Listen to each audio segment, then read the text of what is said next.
All right, ladies and gentlemen, we are back, and I got a house of cards to fall down, to bring down, and it's an age-old issue, situation among men, and you know what it is. Shannon Sharp.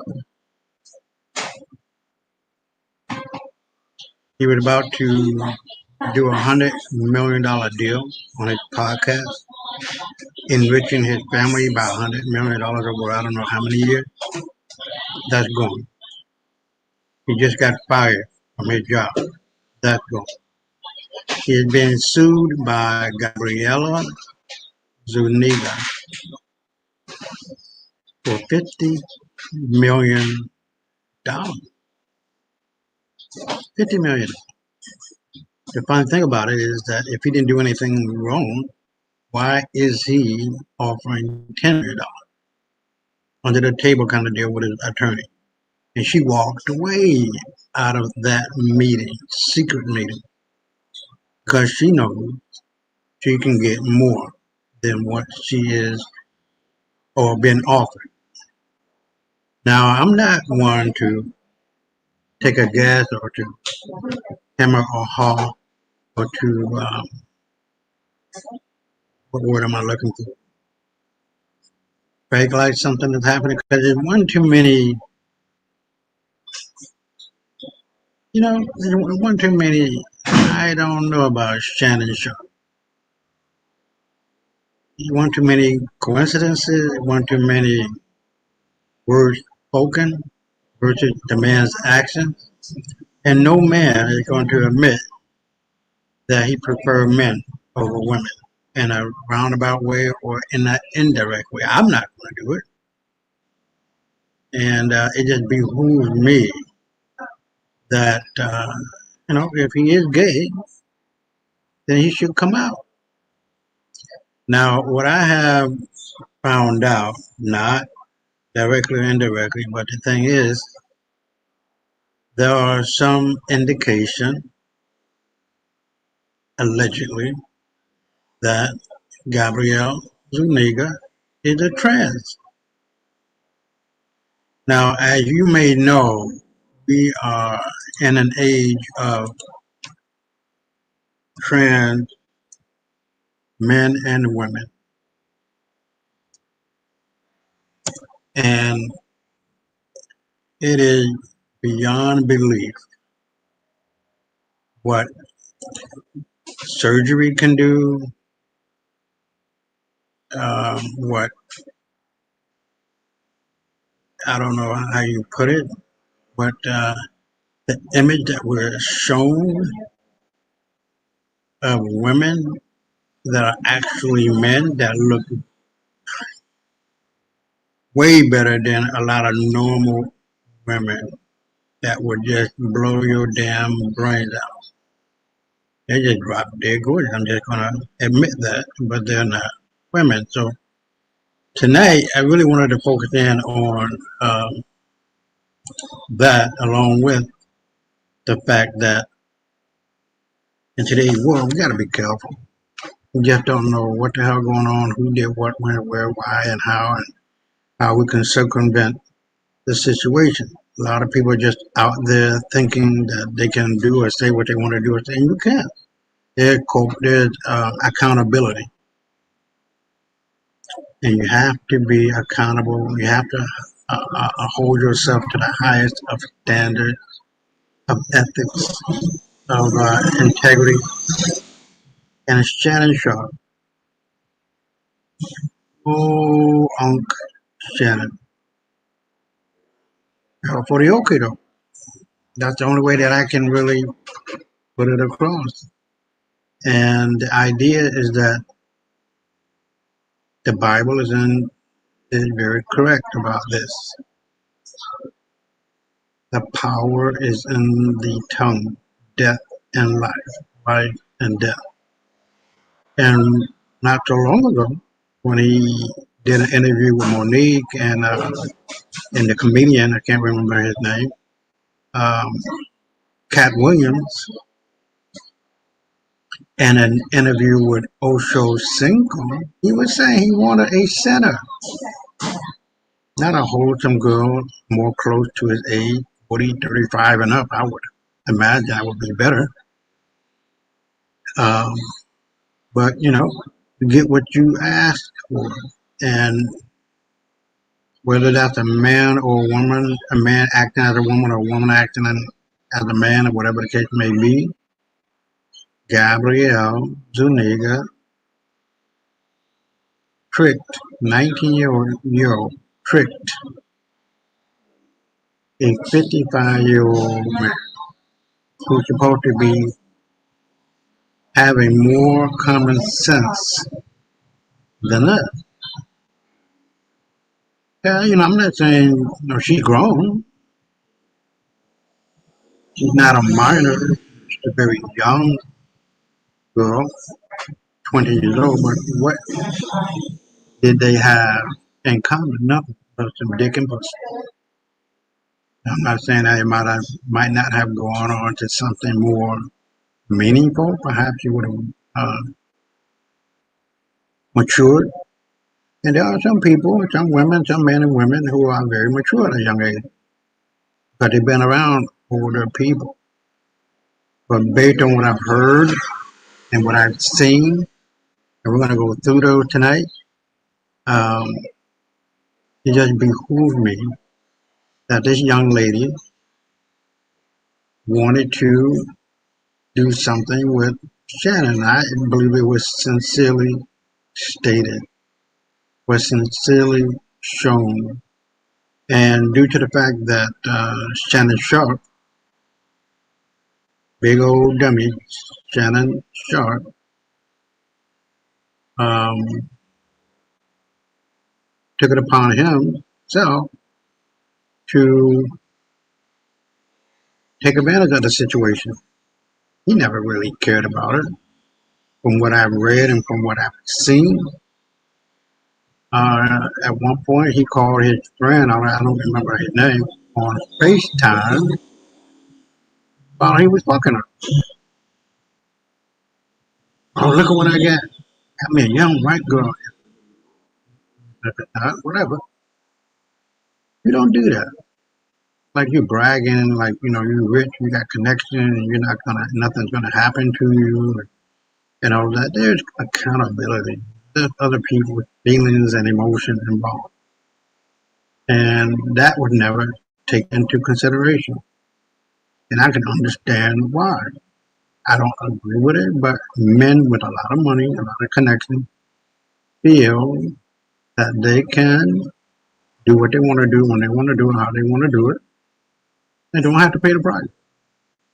And now the women are starting to come out of the woodworks on Shannon's show. There's another lady who he dated a long time ago. Now is coming out saying that he had sexually assaulted her anally. How many more are gonna come? We don't know. But the shit stinks to high heaven. I know for a fact that if he doesn't go to jail, he's very lucky. So he might as well just pay out, shut the fuck up, and sit down and be broke. Because I cannot understand how you can fuck up a bag of $100 million like that. The man is 55, 6, 7 years old, and you don't know any better. You don't have any common sense and decency of other people. And like I was saying, I think he was genuinely feeling the guy. Even if he might have been a little crazy sexually, but obviously, and I think she really wanted a baby with him, and that's the reason why she's doing what she's doing. What's the phrase? Hell has no something like a woman scorn like that. That is true, man. You gotta be aware of that and the position that he had, and the authority that he had, and the money that he got. He could afford that, I guess. You know, $25,000 for cheap, $50,000. But the man is a simp. The biggest fucking simp I've ever seen, I've ever heard about. And there's no rationality with that. There were better women, more built around the world that he could have gone and had a, what you call a tryst or a side piece that he could have had anywhere in the world. That would have been a hell of a lot cheaper and better looking. Yeah, even in the Dominican Republic, there are women who would die to be with him, falling all over the guy. And I just don't know. I mean, $50,000. You know how much money that is here in the Dominican Republic? That's a lot of money. A lot of fucking money. That's 2.5 million pesos. And not just one. He could have had 5 or 6 beautiful Dominican women. Beautiful, gorgeous. But this fool wanted to hang around and be around only fan hoes. And I do mean hoes. I mean, even when you look at some of the people who were stars on TV, now they have their own OnlyFans club and they're making money. I can't remember the girl's name, but she is making money. She's living her best life with her husband and her mansion and her Rolls Royce that I've seen. I don't know if that is true, but you know, everything comes out in the end. So what we're gonna do, we're gonna go through these one by lovely one. I just want you to understand where I'm coming from tonight. It's not about Shannon Sharpe. I don't give a fuck about him. It's about the principles that you live. And at the very end of this video, you're going to understand how to not only avoid problems, avoid problems. You'll get your ass out of problem before they even started or before they even start, and you will be better off. I'm sorry, my cat was nibbling at my leg.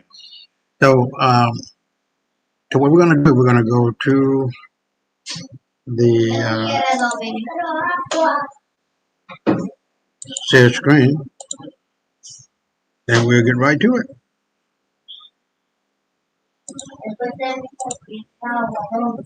Cállate. Acuéstate ahora. So what we're gonna do? We're gonna go right to the first video. Now all of these videos are pretty short. They're different video. They're different celebrities making their comment, and normal people like me about how stupid this fool is. Even Monique and Cat Williams warned him a long time ago. Don't fuck with these snow bunnies. I'm not saying that white women are wrong. White women are right. If you like it, you gotta go with what you like. You like a young girl, as long as they're not, below 18. Really, you should be 20 and up, I guess. Just to keep it cool. And the funny thing about it is that Shannon Sharpe could have had this girl on the red carpet. She would have went crazy about it. But let's get to this first video, and 5 minutes longer, we'll be right back. Club in Atlanta for Comedy Hot News. I'm John Appa. The biggest entertainment story this week, without a doubt, has to be around Shannon Sharpe and a situation that has got everyone talking and chiming in with their own jokes, thoughts, and commentary. Now, D.L. Hughley, who has had his own run-ins with Shannon, would join in on the fun by taking his thoughts to social media site Threads to write, "Shannon better be glad that Shannon ain't interviewing Shannon on Club Shay Shay." This would be a clear diss towards Shannon's recent sexual assault accusations. As mentioned, this isn't the first time that Hughley has taken shots at Sharpe and his Club Shay Shay podcast. In the past, he's criticized the platform for causing harm to people he loves, and even going as far as calling Sharpe Wendy Williams with a weight set. Now, if you didn't know, just last year, while interviewing for Vlad TV, Hughley would state he'll never go on Club Shay Shay to give the host a viral moment. Regarding the controversial topics and beefs that are often brought up in Club Shay Shay interviews, Hughley will go on to say, "For me, it's a matter of principle. It is too messy. Now, think it's morphed into something else because I think that book has run dry. But for me, it's just all those people I saw on there were people who wanted to go on there because of what happened on Undisputed. The way Skip did him made me and a lot of other black people go, fuck this, we're gonna make sure this brother's okay. For me, I would never do it. I was going to do it a long time ago. Honestly, before that happened, I had been slated to do it a couple different times. I just didn't. I'm glad he's making his money. I'm glad he's doing what he's doing. I'm not jealous or hateful. It's just a personal thing I wouldn't do. And people can say, why do you do Vlad and not him? I F with you. He don't need me anyway. And he was my favorite football player ever. He's my favorite tight end ever. Now, of course, Hughley was referring to the infamous Cat Williams interview, which has become the highest viewed interview in YouTube history, now sitting at 89 million views. Hughley clearly didn't like Cat calling out several of his peers, including Cedric the Entertainer and Steve Harvey. Now, shortly after Cat's interview, Sharp would invite Monique onto his platform, where she did a similar thing, reigniting her past beefs with Hughley, Tyler Perry, and Oprah Winfrey. Now, interestingly enough, as Sharp's sexual assault allegations dominate mainstream media, words from both Cat Williams and Monique while they were on Club Shay Shay have recirculated. While Monique was a guest in February 2024, Sharp would tell Monique that dating in today's world is different. Monique acknowledged Sharp's comment by telling him she's grateful that she's not 56 and trying. She followed that up by directly telling Shannon he needs to take his old ass to somebody that loves him. This dating thing. Because it's Mo is different now. Than when you and I. It's different, baby. I'm grateful I'm not 56 and trying. You tried to say that. What you trying to say? I'm looking right at you. I'm looking at your I ain't backing down. You better take your old ass and get somebody to love you. Damn, Mo. Let me tell you what my baby need. He need him an old fat gal who can bake good cakes, make some smothered turkey wings, who gonna rub his feet at the nighttime. Oh, you don't need no 26-year-old girl. You don't need no 36-year-old girl. This is your auntie talking to you. Take your old ass and get your old bitch out there that can love you old. Trying to hang out with these young bitches and you can't do it, Shannon. You just can't do it. Now, during Cat's interview with Shannon, he would warn Sharp about the dangers of white women by mentioning what Jonathan Majors went through with his ex-girlfriend, Grace Shabari, who was also white. I didn't want to get with a white woman because I was scared she might have me running down the street like Jonathan Majors. Come on, Chad. Not because I didn't like white women. I think white women are as great as any other women. But I'm not going to act like I'm not scared of them. I have a reason to be scared. In addition, comedian Mo Hope Brooks, along with many others, would also add their commentary by roasting Sharp for his recent choice in women. What is you doing, Unc? You ain't got no business out here with no 20-year-old white girl. With no 20-year-old period. No wrong with being no freak, but be a freak and it makes sense. You got this little ass girl sticking her tongue in your ass. Your big football playing ass. That ass to play hella football. Training camp, 2 a days, 4 seasons. Funky ass, huh? What you think she was gonna do? She charging $25K a cheek, and it ain't no cheeks. No cheeks, and she ain't got no lips. She probably whistle when she talks. Damn, all these aunties out here. I know an auntie right now with all ass, all ass, 49. Got more dimples than a golf ball. You will love it over there. You should have knew as soon as she said put a big black baby in her what time it was. She don't even want the baby to grow. She want the baby to come out your side as soon as she have it. Damn, So, what do you guys think about D.L. Hughley's roasting and response to Shannon Sharp? And what are your thoughts of the warnings Monique and Cat Williams gave him before this recent scandal? Let's talk about them more in the comments below. And if you enjoyed this story, you can always send us super thanks by hitting the button below. And you can tip us what you want to show your support. Reporting live from Hypers Club in Atlanta for Comedy Hype News, I'm John Op. One down, a couple of more to go. But what I want you guys to understand is that you can have all the money in the world. If you don't have any principle, if you don't have any character, if you don't have any integrity,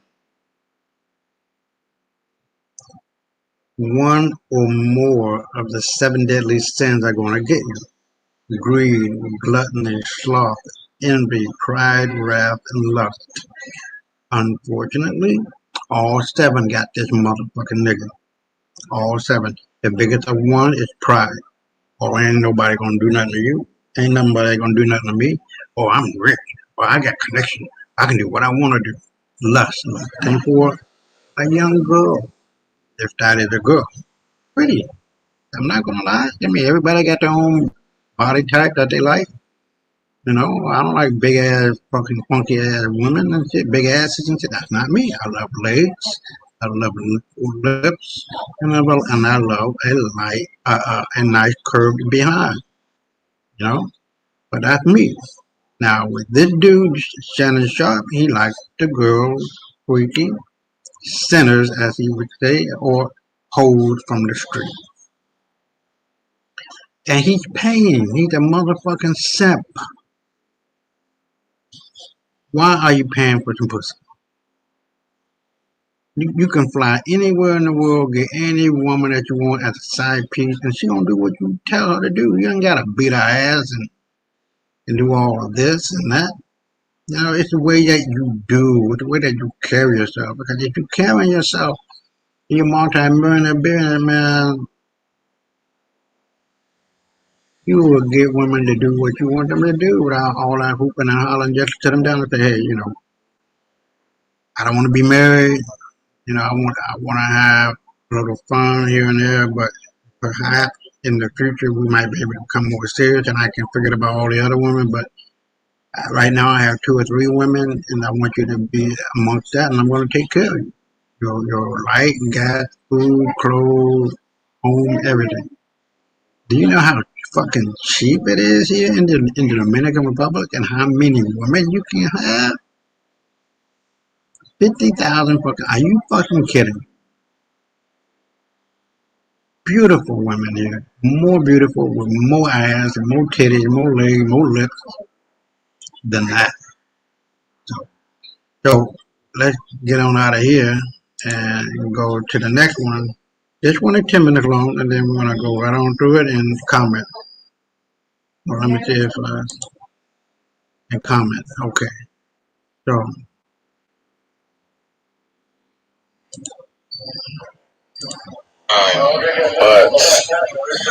But I was in a group chat the other day, or actually just yesterday, and Shaq said he's paying top dollar for any information on old boy.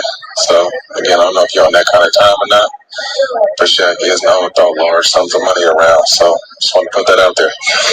Hey, he said, please, please, please keep it quiet.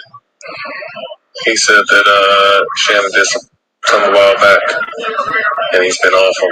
So that's why he's doing this. But please, please, please keep his name quiet. To that. Have you guys talked? We haven't. Shaq feels the way he feels, and he's perfectly fine to feel that way. I said what I said. I still think Shaq is a phenomenal basketball player, even though, he minimized my career. I'm fine. This is Shaq. I'm paying top dollar information. You know where Charles Barkley is at? Yeah, I know where Charles is at. I got him. All right. I'm also paying information. You know where Kenny the Jet Smith at? Yes, I got Kenny too. I know exactly where he's at. Okay, now this one right here gets you go pimp. I'm gonna give you some $1 Do you know where Ernie Johnson is at? Ooh, let me work on that one right quick. That's a tough one. All right, and remember, I'm paying top dollar for all that information. Love you, boy. Hey, don't tell nobody. All right, one. All right, go. Oh, yo, it's Big Ant, the spokesman, man. We back. Another edition of Urban Politicians TV, UPTV. Make sure you stay on your pivot at all times, man. Had to come tap in, and I got to ask y'all to bear with me right quick on the noise in the background. They doing some construction next door to my neighbor crib right now, and I didn't want to go inside the house and have to reset everything up with the camera and the microphone and run it on the computer. So just stick with me, and we gonna try our best to talk over it where y'all don't hear it and then mess up the video. And the algorithm for chaos is still in rotation and circulation when it comes to giving us all the capital C's that we've discussed about. If you know, you know when it comes to the channel. As we see what went down with Shannon Sharp this week, hit with the lawsuit early Monday morning, accused of raping and assaulting a OnlyFans model by the name of Jenny, which he came out and said that this is consensual. These things are not true. He's stepping back from ESPN and everything like that right now to handle this matter that is at $50 million. Also, he had offered $10 million to settle out of court. Now, I most definitely don't believe he did what they said he doing, but he did have a consensual relationship, so it looks away. But with that going on, this conversation here that y'all heard at the beginning got back circulated, and the algorithm made it jump out there as it's hitting all these blogs with Shaq, according to Matt Barnes, was looking around to get info on Shannon Sharp, saying, hey, what you got for him? He willing to pay top dollar. Shaq responded, as y'all heard right there, playing into the matter, and he did a phone call of himself talking about the top dollar, and he put in the caption, dang, I got caught again. I need that info. I'm paying to the top dollars. Hashtag y'all so dumb. Y'all believe anything. Hashtag Shaq is white. Now, if y'all don't remember a while back, Shaq and Shannon Sharp had an issue that turned up and they went back and forth a little bit.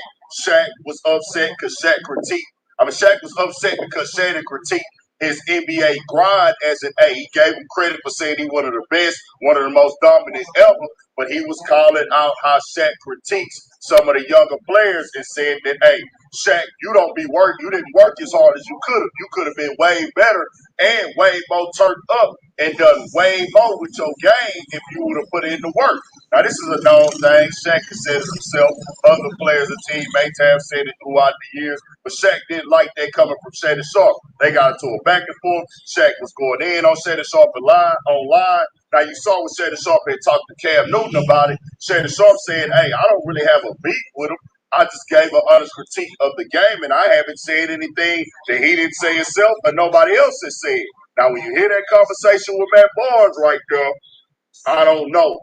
Matt Barnes didn't come out and say, or I didn't see it, that that's AI, because that'll be the only thing that they can make that sound like, okay, well, bro, you ain't do that, because that sound like Matt Barnes. I ain't gonna say it's you, nigga. I'm not the ear specialist and the voice specialist to say that's for sure Matt Barnes, but that sound like Matt Barnes. He didn't address it.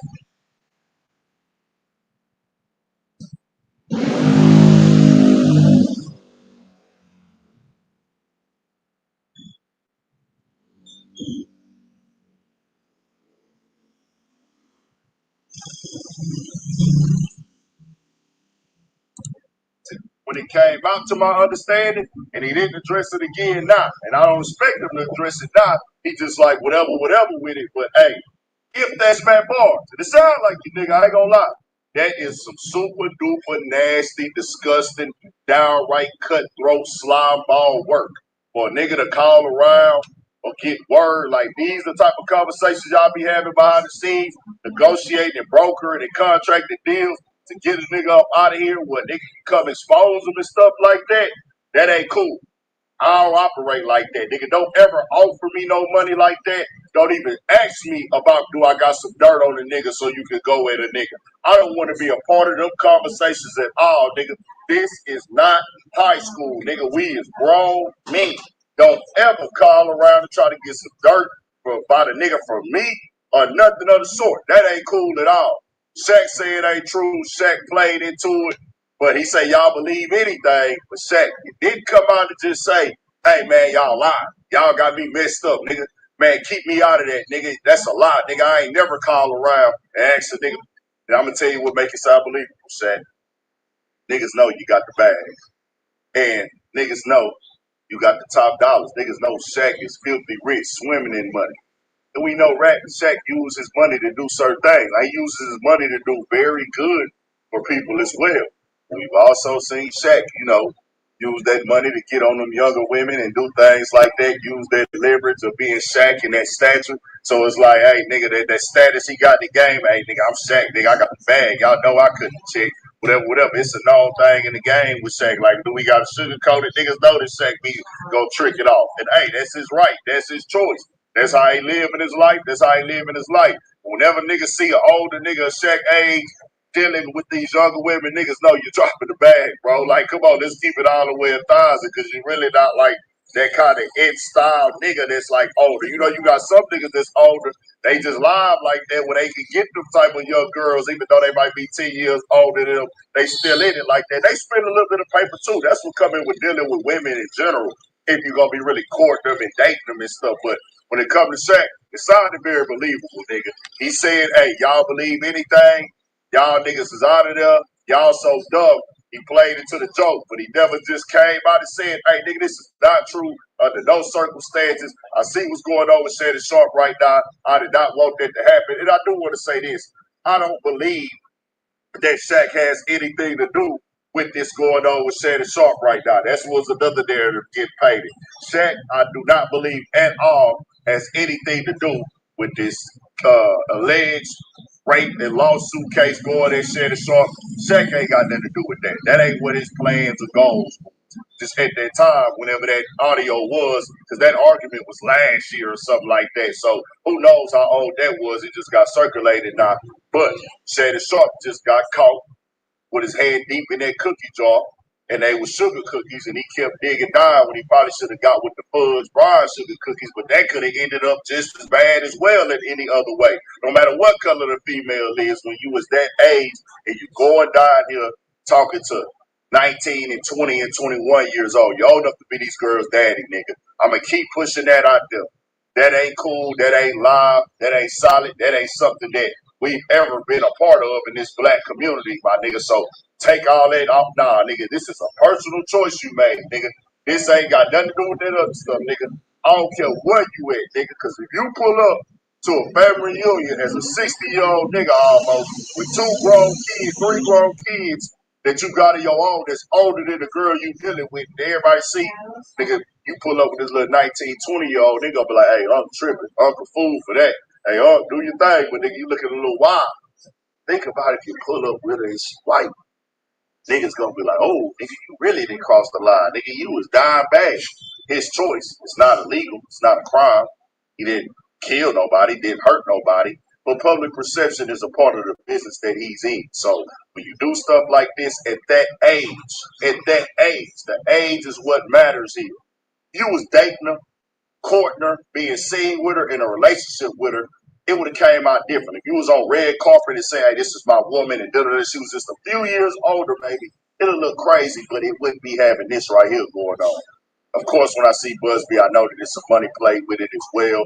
No criminal charges, no kits done, no tests done, no police reports filed. It is a money grab no matter what happens or the outcome is. But Shannon Sharp did it.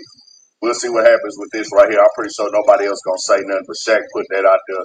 Tell me what y'all think. We got both covered. These niggas out here is wild and crazy. Let this be a lesson to y'all older niggas, my nigga. Hey, what they say, a nighttime of fun or a lifestyle of fun, nigga. Get you all the way out the game and make it to where, nigga, it'll never leave off your day. Just keep it all the way 100. Tell me what y'all think. We got both covered, both videos, all that 1,000 for shit show. Stay on your pivot. Seriously, do I need to really understand and to make it plain? If he was going to do all of that, he should have, like he said, had her on the red carpet and given her the kind of treatment that she deserved. You know, you got to keep a woman, man. You got to keep a woman satisfied, glorified, in order to, keep things down. And the woman gonna feel, out of place if you're not doing it, and especially what he was doing. It just don't make no damn sense. Hell has no fury like a woman scorned. That's what it is. And she felt scorned. And of course, the woman she can be in love with your black ass, but she gonna do whatever it is that she can do to fuck with you. And fucking with him, $50 million worth of fucking around. And you can't deny that. So let me get out of here and see where else we're at. Listo. I gotta do my holiday duty from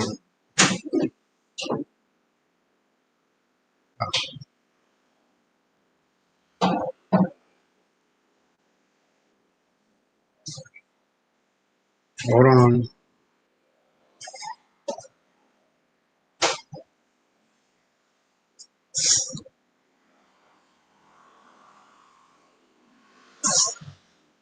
All right. Más difícil que antes, no sé qué pasó.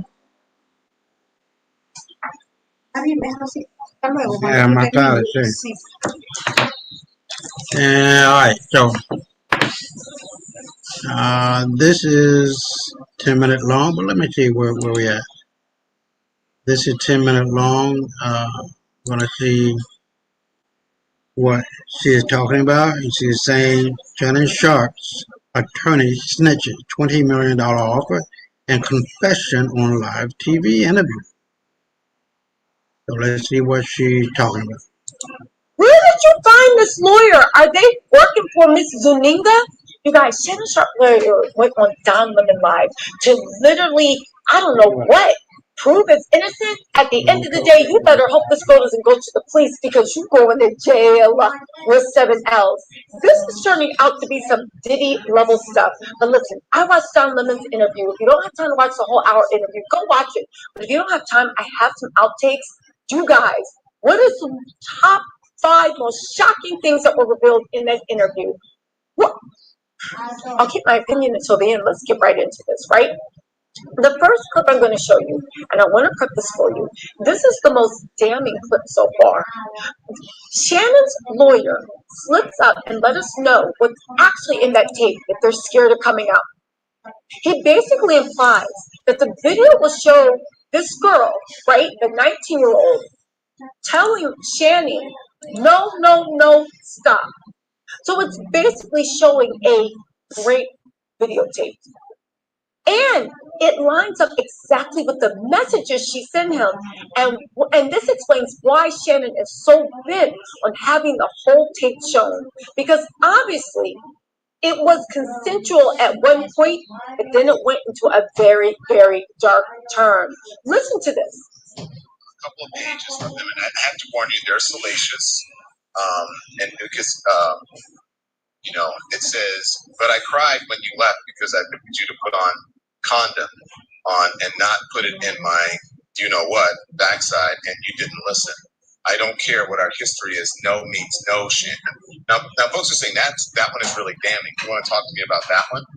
Yes, this is all her scheme and her plan. If she's not planning, why does she refuse to turn over the edited tape that will prove that she's schemed ahead of time, planned this, and then edited a tape to make it seem as if no, no, no means she is being taken against her will? The facts will come out when we see this tape, and he is... Did y'all catch that? The way he said that she's on tape saying no, no, no, no, no. Let's rewind it in case you missed it. Again, Shannon, you got the worst lawyer in the world. You literally hired the real life version of Drewski mixed with what? Jackie Child from Seinfeld? You got the worst lawyer in the world. Let's get into this. Keep your eyes open, ears open, and listen to this, because I just want to remind you. Prove that she's schemed ahead of time, planned this, and then edited a tape to make it seem as if no, no, no means she is being taken against her will. The facts will come out when we see this tape, and he has said in the statement, this tape was edited, this whole conversation was fake, this was a blackmail scheme, a plan to squeeze money out of a man that she knew had been successful. And just at the moment of his success, she needs blackmail money, and that's what this was about. And we'll prove that in court. Okay, so folks are folks are saying it's that one is very damning. I don't know how to process this. Keep going. Let's go through some of these, Andy. Okay, first of all, I don't know how to process this. That's what she said about when he was caught cheating on her with Michelle. And people are saying he's being sued by Michelle in New York. I haven't verified that. I just actually, I was in the comment section and y'all said that. So don't quote me on that. But this is legit. Now, interestingly enough, so what already you have a video saying no, no, no, no, no, no, no. So she didn't get consent. And you're trying to say because you had BDSM all this time, that consent was implied, Shannon. That's not the way it worked. But another interesting thing that came out, the second most interesting thing, or you might find it the first, that came out is Shannon's lawyer actually admitted that the settlement offer was actually for a lot more than $10 million. But here's the thing you need to keep in mind when you hear them say this. Shannon Sharpe does not have the Diddy type of money. Okay, now he's not broke, but he does not have Diddy money. Like, Shannon Sharpe even admitted that the Cat Williams interview made him more money than he ever made in the NFL. So $10 to $20 million is a huge chunk of his net worth. All right, that's not a small sum or minuscule sum by any means. Why would you literally be in negotiate? Actually, let me let you hear what the lawyer said, then we'll get into this. Hold on. Now, this is a $10 million settlement offer. Was it in fact, is that correct, or was it a $20 million settlement? All I've been able to do as a lawyer, that in a conference that was supposed to be kept confidential because a professional mediator was a retired judge engaged in mediation, that those numbers were exchanged. And all I can say under the rules is that it was at least that number that he considered and might have paid in order to protect his privacy, his family, and his economic interests going forward. So I think that's one of the things that you said you wanted to come back to. Yeah, that's what it was. But so outrageous. So why he's not guilty? That he did this because he did something wrong. Literally, a reporter wrote that, well, he must have done something wrong if he was willing to pay that amount of money. Well, that's what I was going to ask you. Explain this. Why, if it is indeed not guilty, why this? And I tried to explain this morning on TMZ is that either some folks call it a nuisance lawsuit or they want to protect their image or their job or their reputation or whatever. So, but I think people deserve to know why offer that if he is not guilty of these things. It's a very valid question, but it's the conclusions that people are speculating about that I take strong exception to. If you go to anyone who's been blackmailed, blackmail is about taking advantage and leveraging embarrassment or something that is a private act that somebody doesn't want to be splashed all over the media. Sometimes the option, which is a pain. Okay, again, that argument doesn't hold up. Shannon Sharpe does not have Diddy money. That Cat Williams interview made him way more than he ever made in the NFL. He was bragging about it. I'm not saying Shannon Sharpe is broke, but 10 to 20 million, why would you give up such a significant source of your income and everything else for a nuisance? Why? It doesn't make sense. Innocent people do not give away 10 million when you're not a billionaire. Or you're not even 100 millionaire according to Shannon Sharpe. And that $100 million contract that he doesn't even have, it looks like he's going to lose because of this, that's not even written in stone. First of all, the ink hasn't dried, so that contract could be off the table. Even if you did get 100 million, that was over multi-years. You don't get 100 million for 1 year. It's maybe over 5 years or 10 years. I really don't know. The whole point of the matter is, yikes. Filled with lies by this individual who uses OnlyFans to make money and to act out in role playing. But the reason that's relevant is that we are going to counterclaim and file suit against her. She will be under oath, and we will show that what I'm saying is true. She's lying about anything other than consensual sex. There was never anything but consensual sex.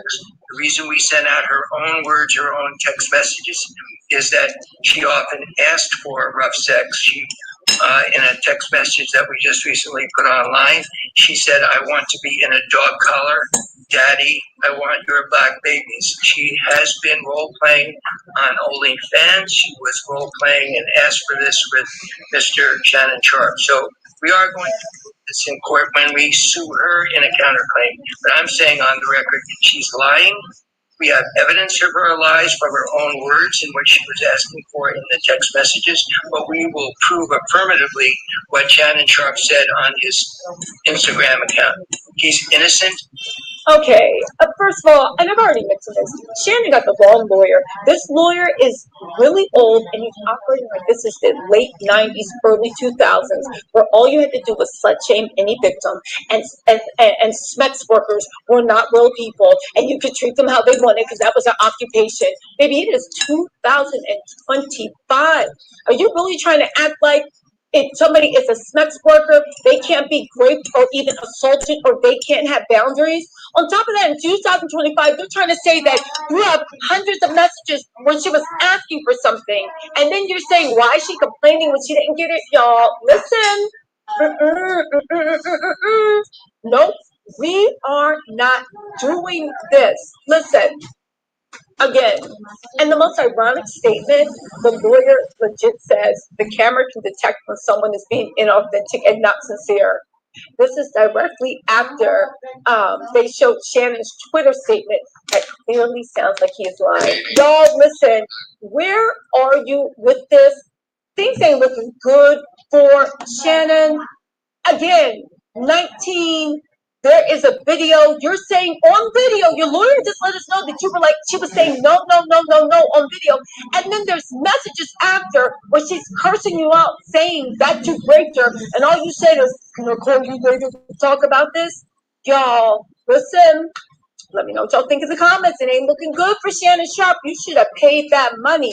Again, your lawyer's trying to let us know that it wasn't even 10 million. It was almost 20 million that you tried to pay her, and you don't even got 20 million like that in your bank account. Let me know what you think in the comments. I'll talk to y'all later. Bye. Oh boy. You talking about a broke nigga being broke. He just being rich broke. He ain't got that kind of money. And as far as I'm concerned, he needs to lose it all. Because the man does not have any sense at all. None. Hold on. And I am finding it very, very, very hard to even look at this fool. 56, damn near 60 years old. Getting ran around the block by a 19, 20-year-old. Make it make sense. I really don't. I really don't make no sense at all. So let's go to the next video and I'll be right back. To what Monique told me, got your favorite unk in such a messed up way. Whatever them text messages said about what we were doing. So that 50 million you won, I'm not gonna pay. I should have learned my lesson when I went live. I should be thinking about Lakers and 5. I can't figure out just what to do when that BuzzFeed dude is with you. 25K a G when we meet every couple of weeks. I lose all control. Them young Timbers put that thing on me. Before they, I thought more was saying there's no debate. You ain't getting a damn thing from me. Why she lie? This is some bullshit. I should have been asleep. But your unk is a freak in the sheets. Can't believe she won 25K for a cheat.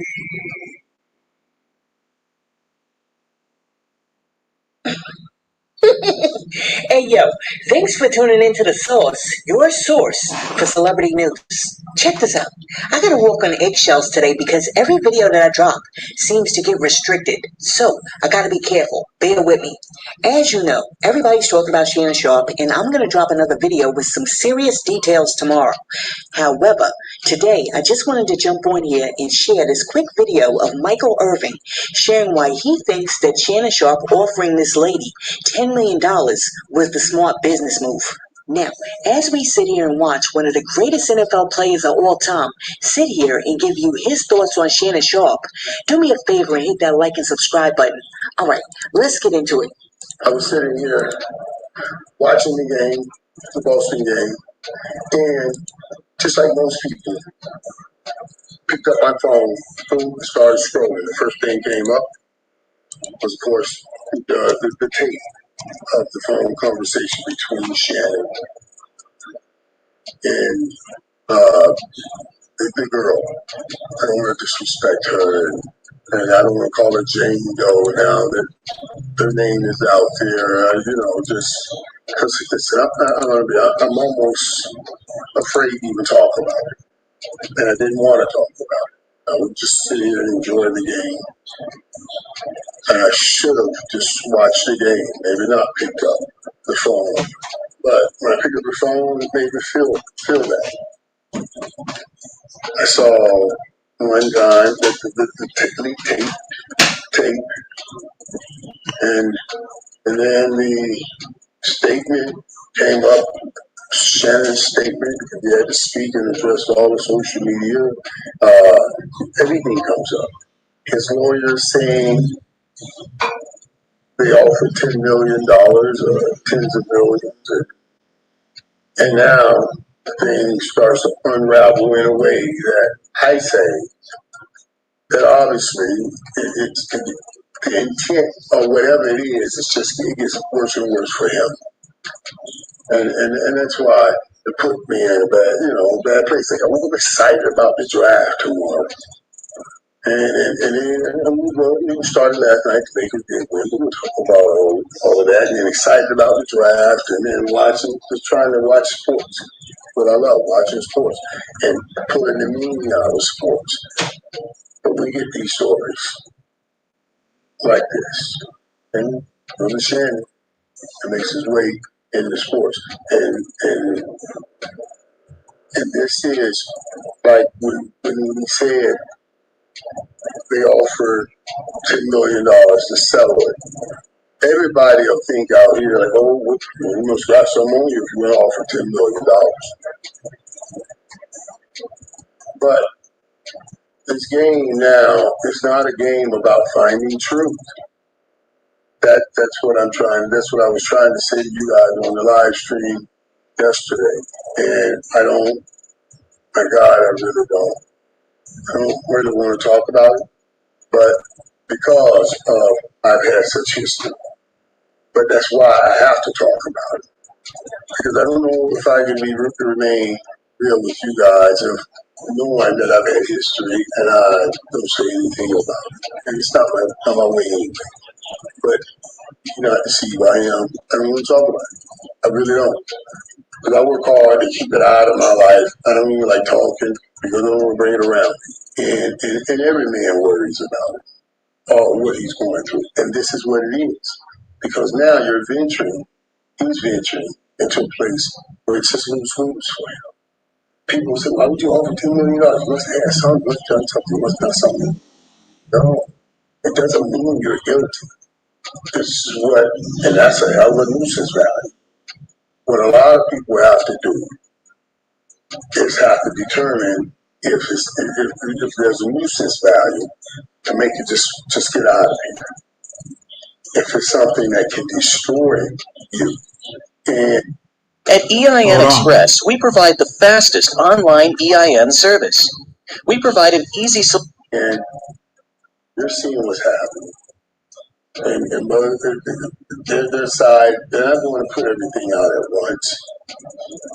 They're going to keep putting little things out one at a time. So everybody talked about this today. And you'll give it a couple of days and something else to come out. They'll put out something new. That's why in the beginning, a lot of people were shocked to hear that y'all for $10 million. But that's what they call in that business a nuisance value. Now, you get a 10, I would get 10 as well. That's real. But from him, and I'm sure all his advisors and lawyers and everything, they're not looking at the 10, they're looking at the 100 that was in the press 2 weeks ago. So they're saying, oh God, do we just get the 10 so we can take in the 90? Because what's happening now is what they're worried about the most. They're willing to give the 10 to take in the 90.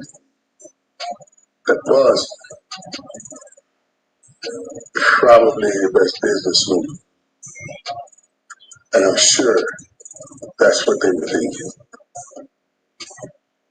Because now, whether she gets anything or not, and at some point, all they're going to do is keep releasing things until you read it. And I worry if every time something comes out,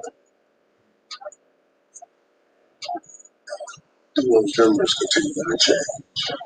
That 10 to 90 down to make something out 30 to 7. See what I'm saying? Okay, until it gets to a point where I don't does he lose everything? That's what I'm concerned about. That's why I was talking about this.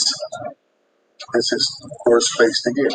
And if the game was played for truth, nobody would be doing this. We'll wait till we get to a courtroom. But the game is played for truth.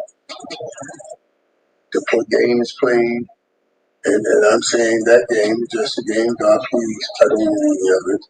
I shouldn't even talk about it. But I'm just saying, that game is played a different way. It ain't about let's find out really what happened, let's find out about the truth. It's let's find out who's the best at convincing or confusing people, but getting them on our side. And through that process, the only person that has anything to lose is Shannon Sharpe.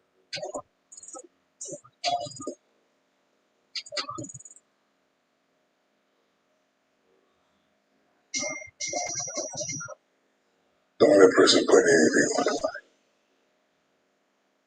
you know.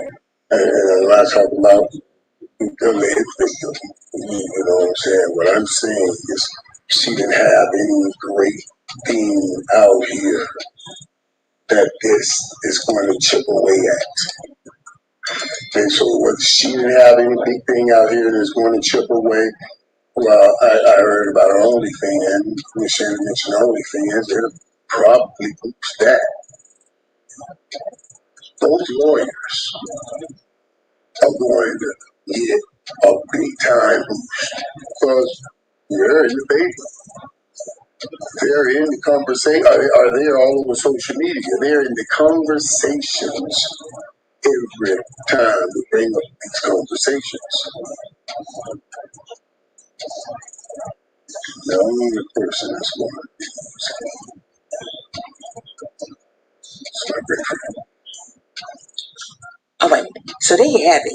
Michael Irvin says that Shannon Sharpe did the right thing by offering her $10 million because by offering her the $10 million, he still kept the $100 million in play. So Shannon Sharpe wasn't thinking about the 10. He was thinking about the 100 million negative the 10. Now, there's a whole bunch of people out there who are like, yo, he offered a 10 million to settle. He's definitely guilty. Not necessarily when if you give her that 10, you can get an extra 90 in your pocket.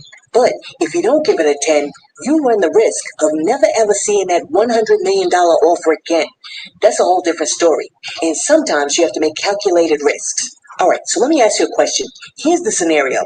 You're a 42-year-old tech entrepreneur and CEO of a fast-growing AI company, and you're about to close on a $100 million acquisition deal with a major Silicon Valley firm pending final due diligence and reputational checks. Now, you've always maintained a squeaky clean public image. No scandals, no controversies, no social media drama, and the acquiring company that's getting ready to give you the $100 million is run by an extremely risk-averse leadership. They're known for pulling out of deals at the slightest whiff of any mess or press, especially anything involving personal conduct. Then, one morning, shortly before you're supposed to sign a deal, you receive a series of encrypted emails containing screenshots of what appear to be explicit text messages and compromising photos allegedly sent from your phone to a 19-year-old intern that you used to work with at your previous job. The emails are from an anonymous source demanding $20 million in cryptocurrency in exchange for destroying all the files and not leaking them to the press. Now, you know darn well that you've never sent those messages. You don't know where they came from. It wasn't you. But they're extremely convincing. I mean, these are the real deal. They got the timestamps to periods when you were known to be working late with a person, even referencing real events from your past. Also, there are deepfake photos and AI-generated conversations that make it nearly impossible for you to disprove that they're not really real really quick. Now, the company who you're supposed to do the $100 million deal with is scheduled to complete their investigation in 3 days. And if this information leaks, regardless of its truth, it could go viral. And if it goes viral, they're almost certain to terminate the $100 million deal. I mean, you're going to lose everything. And you also know that if the company pulls out, there's going to be a domino effect because other companies are not going to want to deal with you either. Now, even though you know that you're 100% innocent, the risk of irreparable reputational damage is too high, and there's no time to launch a full investigation to prove that the text messages are fake. Because remember, you got 3 days. So, you're advised by your legal team and your PR team that being right won't matter if the story hits the media first. All right, so here's my question. Do you pay the 20 so that you can get your hands on that 100 million? Or do you let the blackmailers drop the story and ruin your reputation, which is 100% guaranteed to blow the $100 million deal? Let me know what you would do down below in the comments. And also, for everybody out there who's like, yo, if I was innocent of something, I would never settle. Let me know something. Do you still feel the same way? And also, what do you think about Michael Irvin saying, y'all gotta remember, the only person in this situation who has anything to lose is his friend Shannon Sharp. Hey yo, thanks for tuning in to The Source, your source for celebrity news. Peace. All right, ladies and gentlemen, look, Michael Irvin is correct. And a lot of people who I'm going to be presenting tonight is correct. You cannot keep fucking around thinking you can do whatever you want to do when you want to do it how you want to do it. There are protocols to be met, respect to be made or had or given, and just plain old fucking common sense. And Shannon Sharp doesn't have any goddamn common sense. I don't give a fuck what somebody say, what anybody say. The motherfucker's a goddamn weirdo, a nerd that has no gift or gab to getting women. He just don't. He just a pussy pan ass motherfucking simp. That's it. Hold on. I'm gonna play this one. It's just too funny. And I'll be right back. $50 million. $50 million? And who you think you kidnapped, Chelsea Clinton? This is a shakedown. Don't worry about it, Jenny. Well, okay. Okay, what? Well, I'm not really interested in getting choked, so I guess we're going. I checked your public. To my family, friends, supporters, and colleagues, I want to speak to you directly and from the heart. This is a shakedown. I'm going to be open, transparent, and defend myself because this isn't right. This is all being orchestrated by Tony Busby, who is targeting Jay-Z. Tony Busby targets black men, and I believe he's going to release a 30-second clip of a sex tape that tries to make me look guilty and play into every stereotype you could possibly imagine. Let me tell y'all what Shannon needs. Let me tell you what my baby needs. He need him an old fat gal who can bake good cakes, make some smothered turkey wings, who gonna rub his feet at the nighttime, okay, and gonna have a sip of his cognac to make him feel better about himself when he come home at night. That's what Shannon needs. You don't need no 26-year-old girl. You don't need no 36-year-old girl. Hey, this is your auntie talking to you. Take your ass and get you an old bitch out there. Well, what, Gabby? You're coming to LA tomorrow? Yes. Well, I don't know why you want to go out. Don't worry about it, Gabby. Well, okay. Okay, what? Well, I'm not really interested in And getting choked, so I guess we're going. I might choke you in public. Big black guy chokes small white woman. It's not a good look, Shannon. Not a good look that you do what they think you did to me. That video should actually be 10 minutes or so. Hey, Tony, instead of releasing your edit, put the whole video out. I don't have it, or I would myself. I think white women are as great as any other women. But I'm not going to act like I'm not scared of them.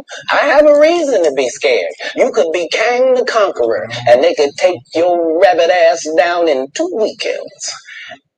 You know what happened, and you're trying to manipulate the media. The encounter in question took place during the day at her invitation, and now that appears to be a deliberate setup, coordinated by Gabby, also known as Carly on OnlyFans. Gabby and Tony Busby want $50 million. What they're getting is sued for defamation and trying to take me down. My career is all about real talk and honesty. I know my family and fans know exactly what this is about, and I'm going to be out there telling you whatever I need to say, just like I always do. You take your ass and get your old bitch out there that can love you old. You trying to hang out with these young bitches and you can't do it, Shannon. You just can't do it. Damn, Lord. When they want you to go for the 4th round, you looking at her like, bitch, listen, I need you want some money to go to Starbucks? Yeah, because I can't go for her. If you get your older girl, when you get to that 4th round, she's gonna say, hold on. Yeah. Let me go get you some eggs and cheese and some toast with apple butter, because that's gonna get your energy back up.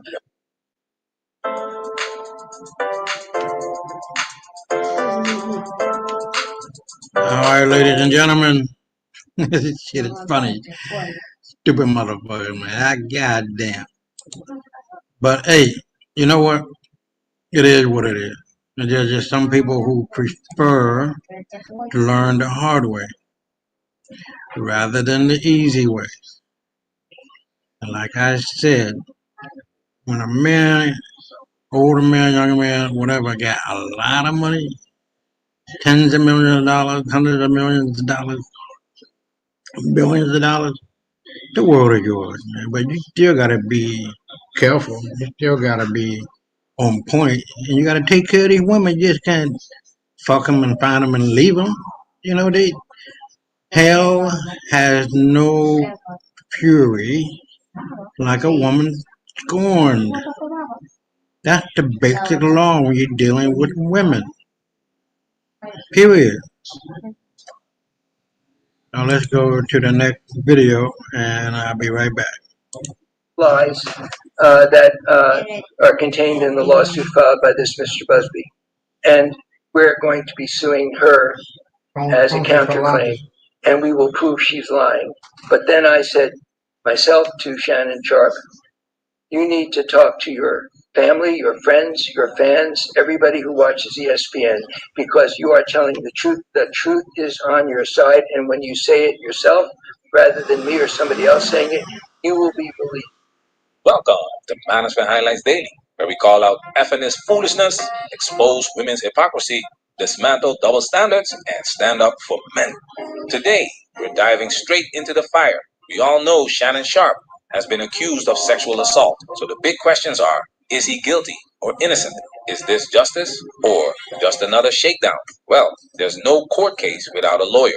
And recently, Shannon Sharpe's lawyer, Lanny Davis, did an interview with Don Lemon that laid it all out. The settlement demands, the choking allegations, and the real game being played behind the scenes.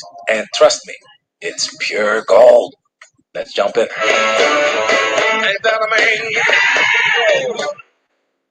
First, you're concerned about ESPN. Does this mean permanently? Does this mean that they're backing away from him? Because they say pending a further investigation.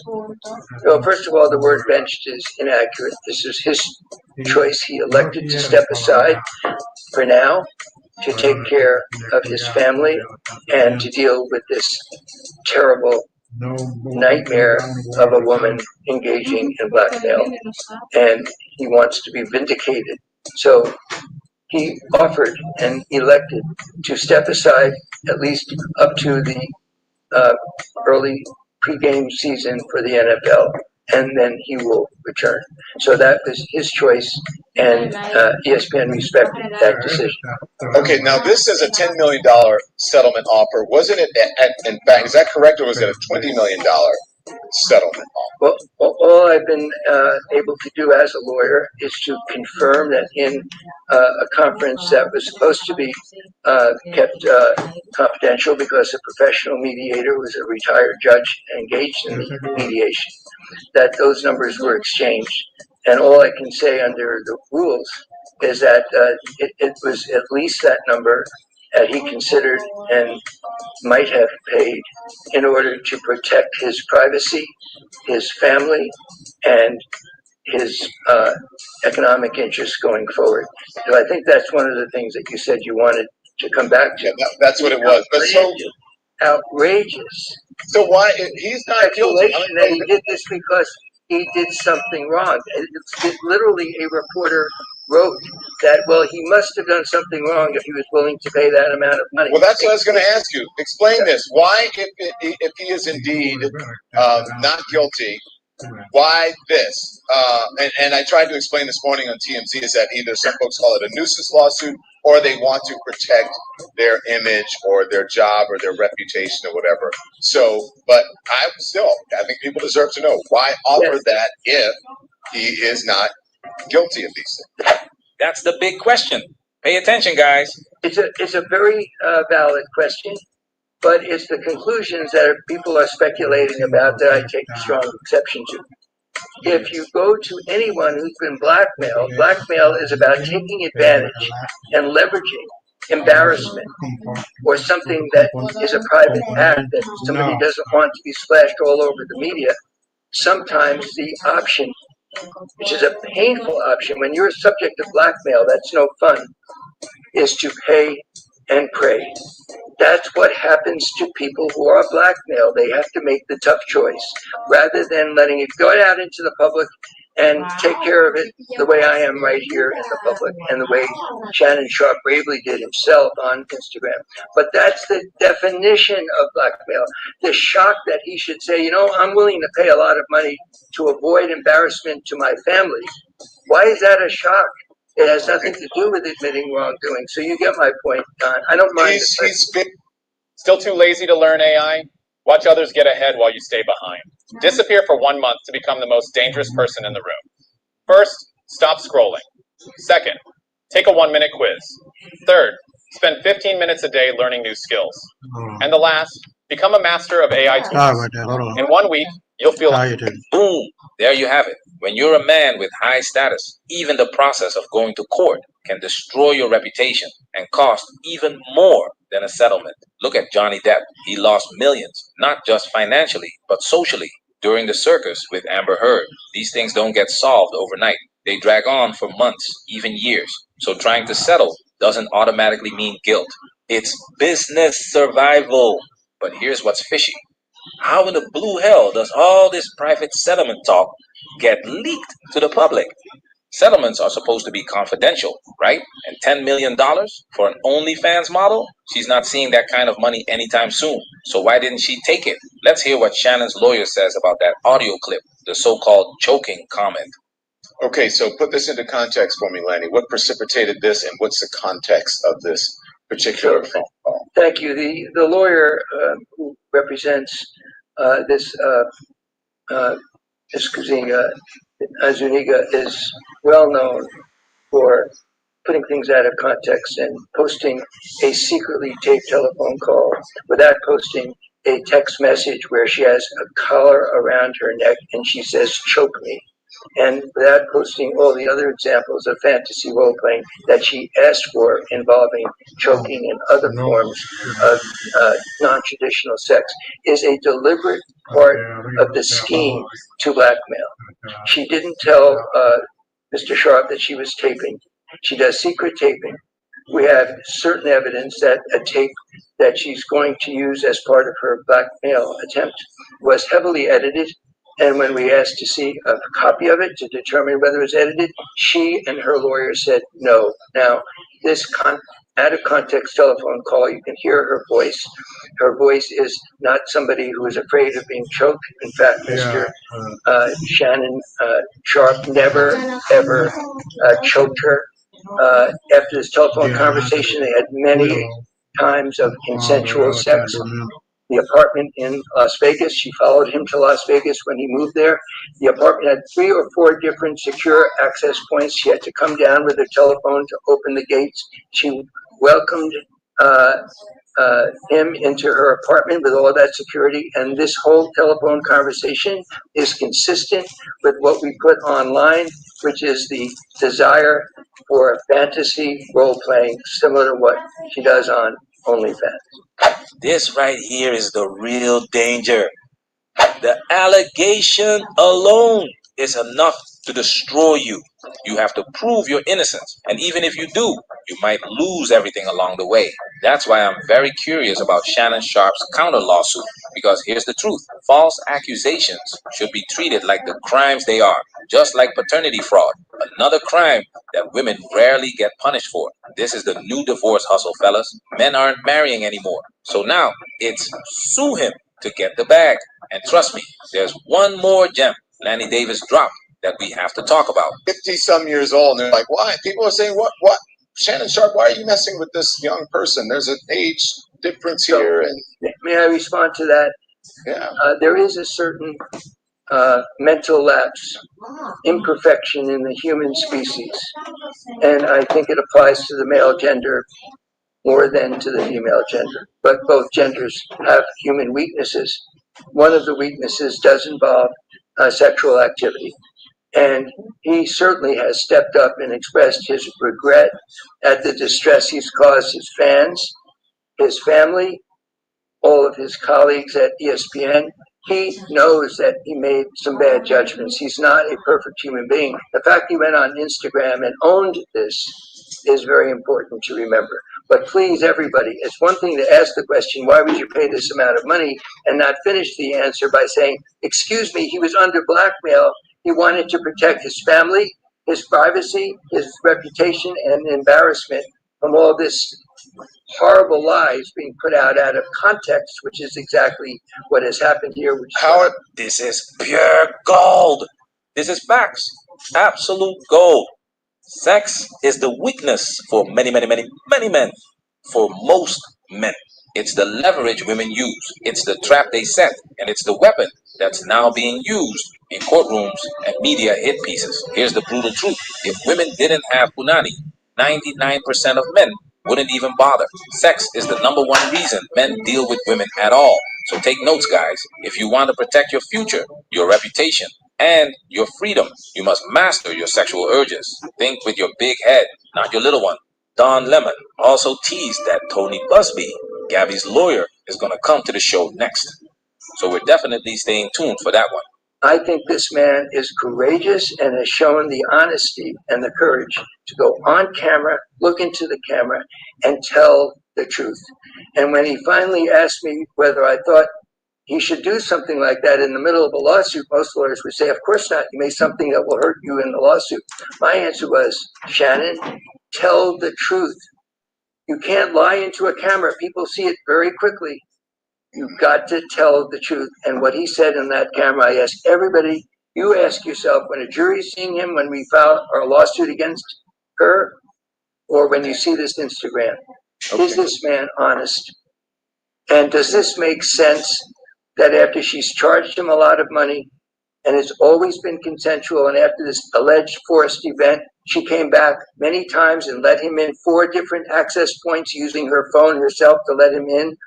And is this sensible that he would engage in non-consensual sex? The answer is, we are convinced the jury will say absolutely not. She is lying. Management, we working. Protect yourself at all times. This video has officially been highlighted. All right, ladies and gentlemen, my comment is really simple. Pussy is a motherfucker. It's one of the oldest games in the world, if not the oldest. And people are being tricked out of a lot of things because they're not paying attention. Now, if you're a whore, now you're out there on the street You know the deal, Shannon. At least you should have known how to approach that OnlyFans model. There's certain things you can do, certain things you can't do, sir. One thing is you can't abuse this girl. I mean, she got rights. She got uh, a heart, a soul, a brain, feelings, emotions, dummy. And you out here treating her like a pile of trash. And that's not going to work. Even a hoe want respect to whatever level that may be. Whores want respect too, because they're still women. That big ass fucking dummy. So we're here at the 48 Laws of Power. This is specifically for Shannon Sharp. If you ain't read this motherfucker, I doubt if you read it, because you don't read, you dumb bitch. You should be reading this and a lot of other books.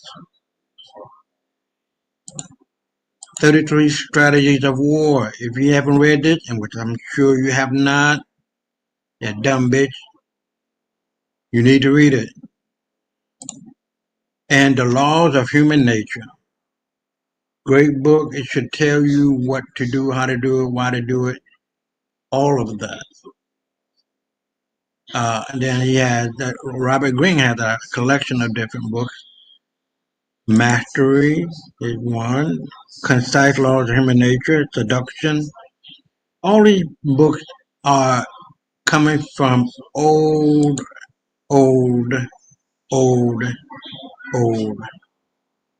methods, strategies, actions, verbiage or words, and a mental state that you need in order to be successful in whatever you do.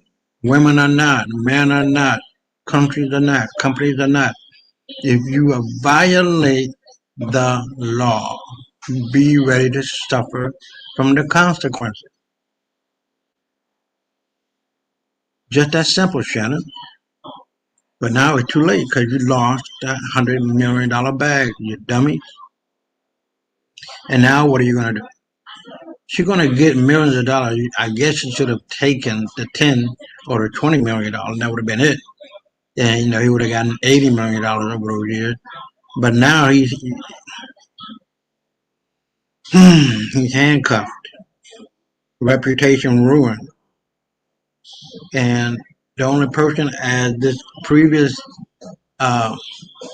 video stated, the only person who loses, hold on. Yeah, the only person who loses, well, I tell you, these young kids are something else.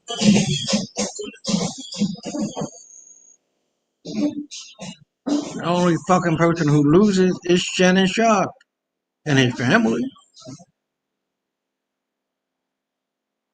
So here we are. We're wrapping it up. We don't have a lot left, and I just want. Oh, let me go over here to trans women. You don't know if these women are men or not, and it's just disturbing how our society is. This is actually a woman, and this is actually a man that impregnated this trans woman and this trans man. No, this trans woman and this trans man. This world is fucked up. It really is.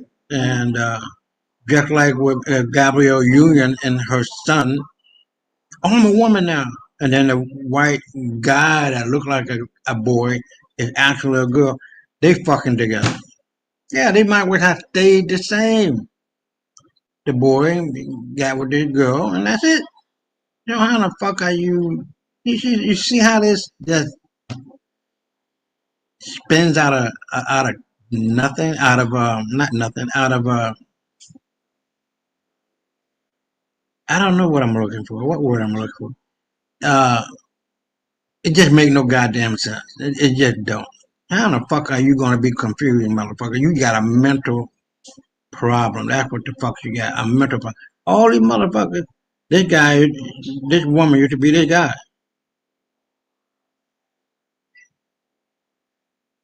Just fucking ridiculous. It's fucking ridiculous.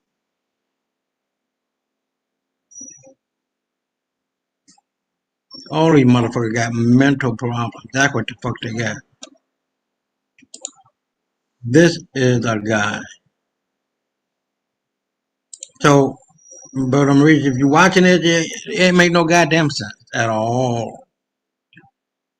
Gabriella Zuniga can be a trans. We don't know. I never seen between her legs, his legs, they legs, you know. And you know the truth does come out.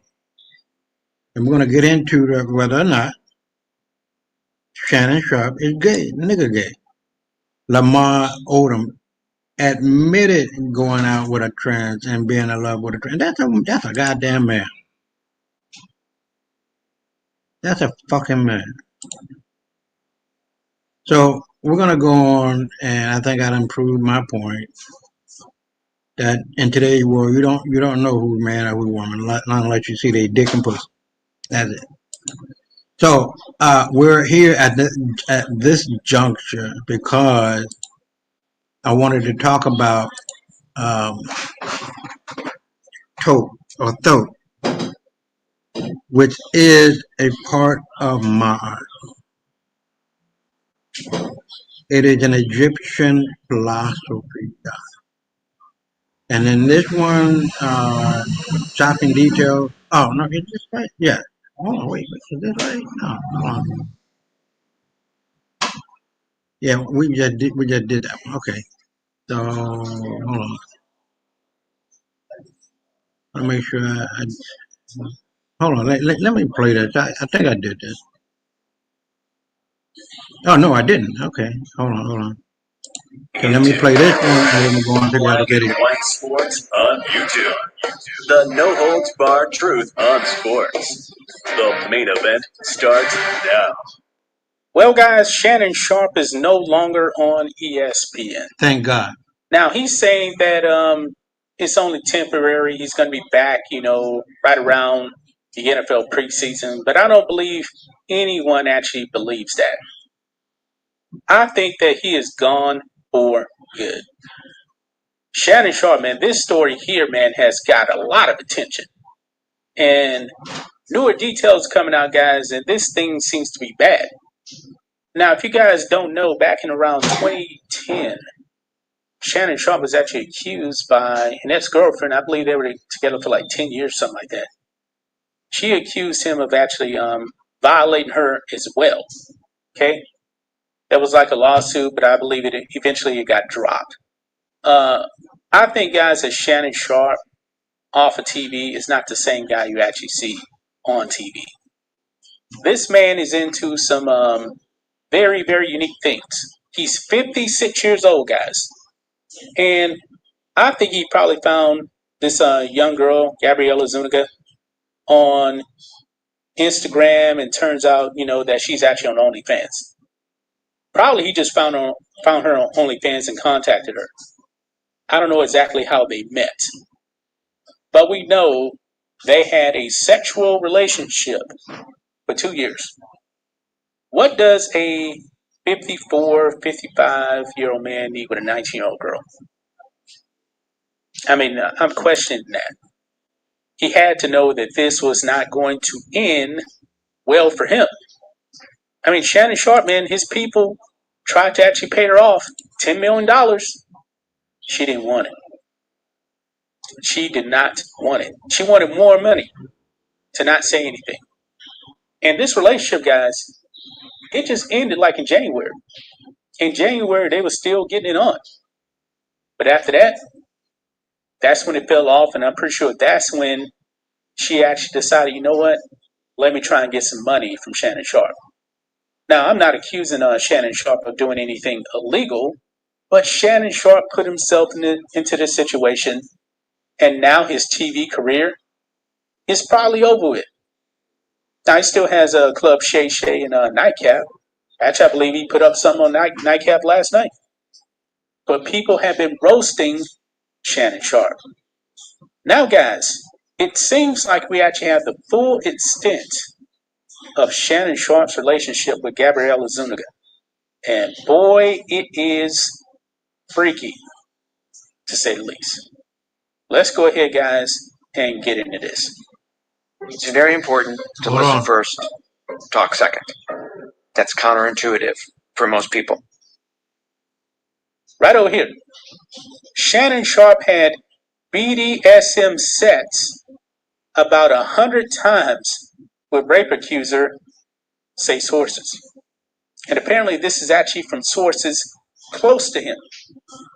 So guys, this BDSM stuff, it probably doesn't get much freakier than that.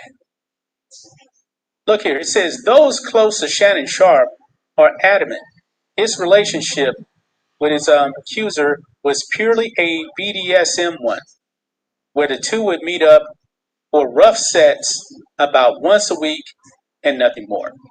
Now I'm pretty sure, guys, that he wasn't actually going out, taking her to dinner or anything like that. I'm pretty sure we would have known about that a while ago. But anyway, and by the way, it definitely seems, now that I think about it, he was actually had multiple women at one time, because remember, at the end of last year, that's when he was actually caught on Instagram Live with another woman, and he was still hooking up with this woman up until January. Just throwing it out there. But look here, it says, sources close to the Pro Football Hall of Famer told TMZ Sports on Thursday that the Jets NFL star engaged in kinky, consensual sexual activity with Jane Doe, she's not Jane Doe anymore, about 100 times in both Los Angeles and Nevada from late 2022 to January 2025. They insist that while the intimate encounters featured choking and role-playing, none of it was ever non-consensual, forcible sex. And you know what? I'm probably buying that right there. But I don't know if it's all necessarily true, considering, Sharp actually tried to actually settle this.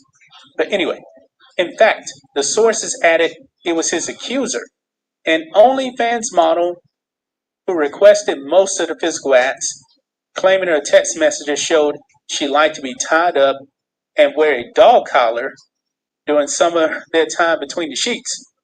Numerous texts from her, they say, captured her demands, including one where she explicitly writes, quote, "I want you to tie me up like this and abuse me, daddy." Wow. Shannon Sharp, man, you fell for this. You did this to yourself. And now it's probably going to cost you your television career. The sources were also adamant the duo's relationship never once reached boyfriend-girlfriend status. I'm pretty sure, like I said, there's no reports of Shannon Sharp actually taking her out anywhere. Okay? Sharp's accuser, though, said in a lawsuit, which he filed on Sunday, that in October 2024, and then again in January 2025, the former Broncos tight end crossed the line. She claimed during the later incident, she reportedly told Sharp she did not want to have sex with him without a condom, but he, quote, became more aggressive and made it clear he would not wear a condom and he was going to have his way with her.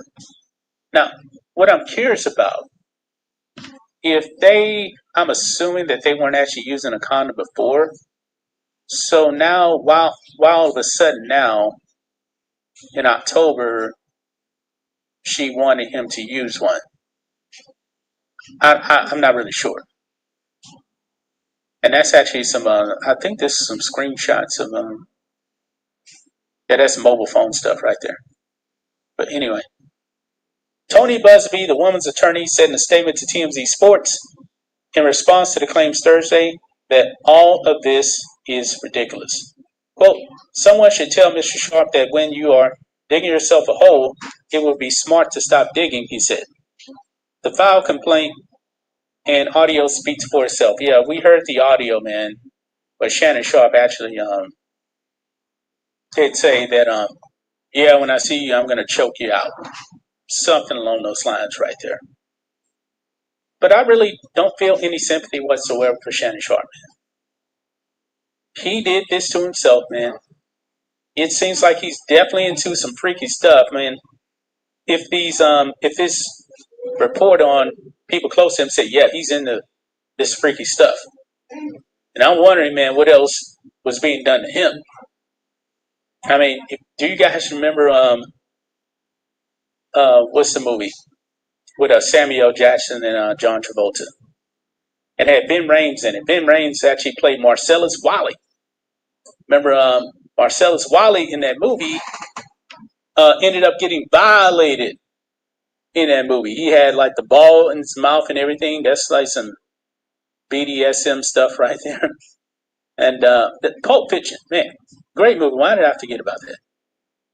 Was there anything like that going on too? That's what I'm curious about, man.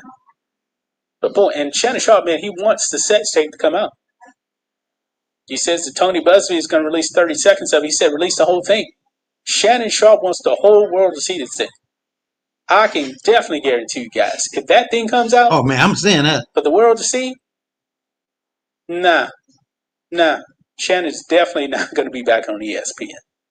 Definitely not. But that's just my thoughts on this. What do you guys think of this? Black and white sports fans, let us know what you think about all this in the comments. Make sure to subscribe to the channel. And we'll catch you next time. Thanks for watching the. Ooh. Wow. Like I've said since the beginning of this show, there are some people in this world who don't have no fucking common sense, let alone dignity. Especially when they get a nickel or a motherfucking quarter. They just think they can do what they want to do when they want to do it, how they want to do it. It doesn't work that way, man. Yeah, there are checks and balances, motherfucker. There are ways in which you must do and move in this world. And when you got your hand in a motherfucking lion's mouth, you ease it out. You don't snatch it. Now he done snatched his hand out the lion's mouth, and now he paying for it. I have no respect for this motherfucker. Not only he is old, he is fucking stupid, a bitch ass nigga. Plain and simple. This girl, all she wanted was respect, man. But you done fucked her all up in her ass and choked her, called a friend of yours, FaceTiming this friend of yours while you're fucking her. Nah, man, you get what the fuck you deserve, bitch. Fuck you, Shannon Sharp, and your whole fucking family, because all you motherfuckers are the same. The apple never fall too far from the tree, G. Man, I swear, he ain't never learned the street game. Hold on. Oh.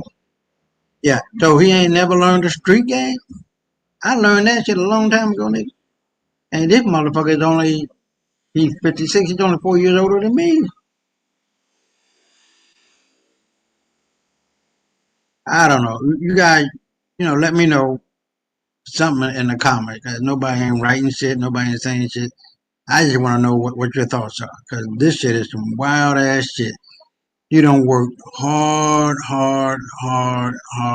to build your reputation, to build your name, and all of that for a whole ass bitch from OnlyFans that you could have just calmed down by taking her out somewhere, letting her be seen on the red carpet, letting her feel like she's important because in her eyes you are important, but you want her to feel good about the situation, and you could have been banging the shit out that bitch whenever you want, giving her what she want, when she want, how she want, but not no millions of dollars.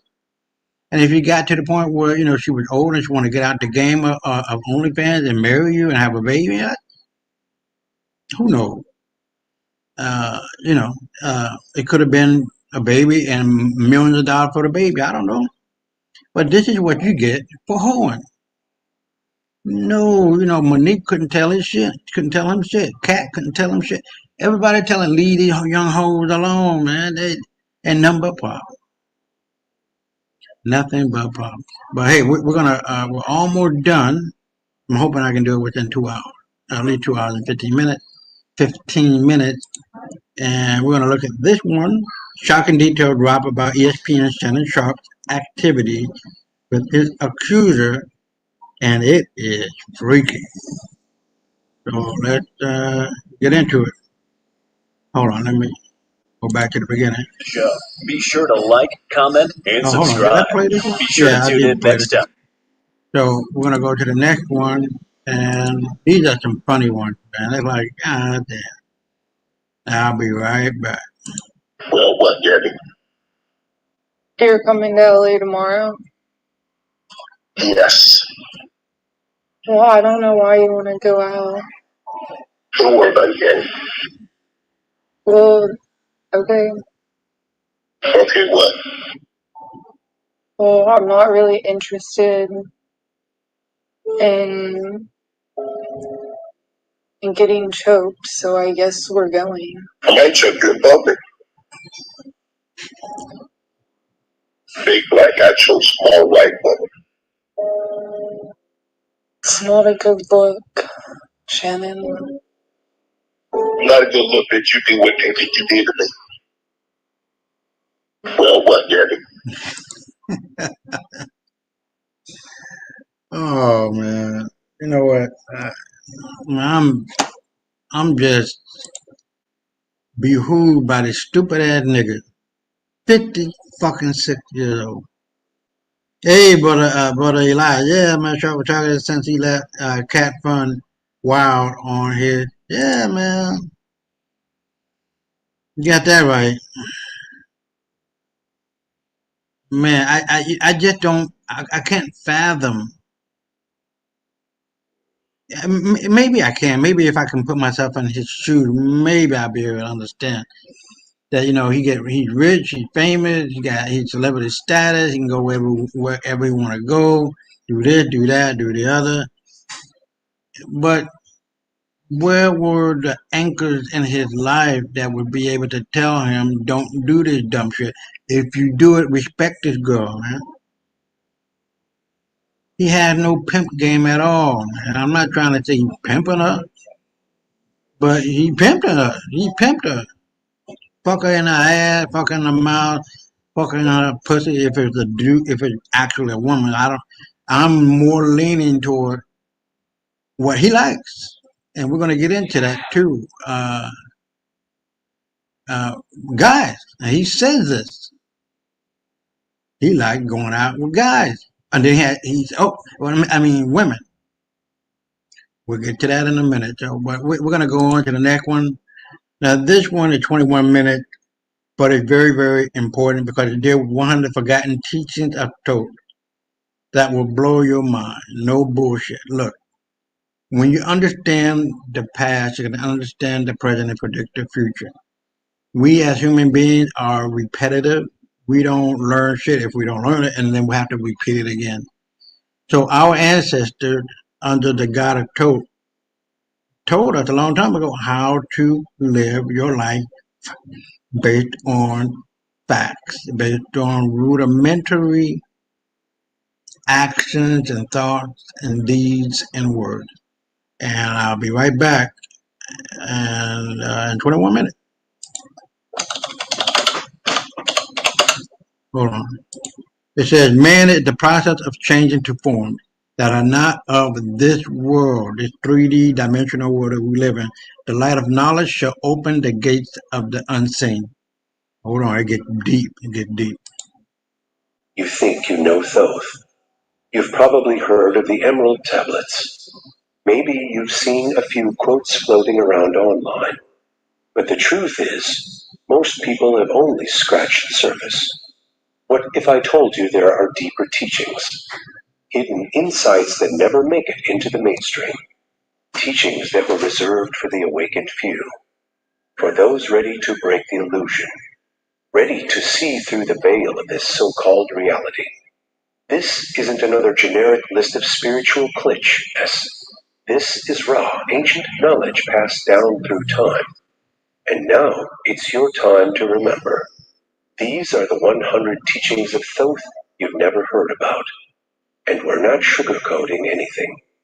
No fluff, no BS, no mystic performance. Just truth, energy, and clarity. So take a breath. Center yourself.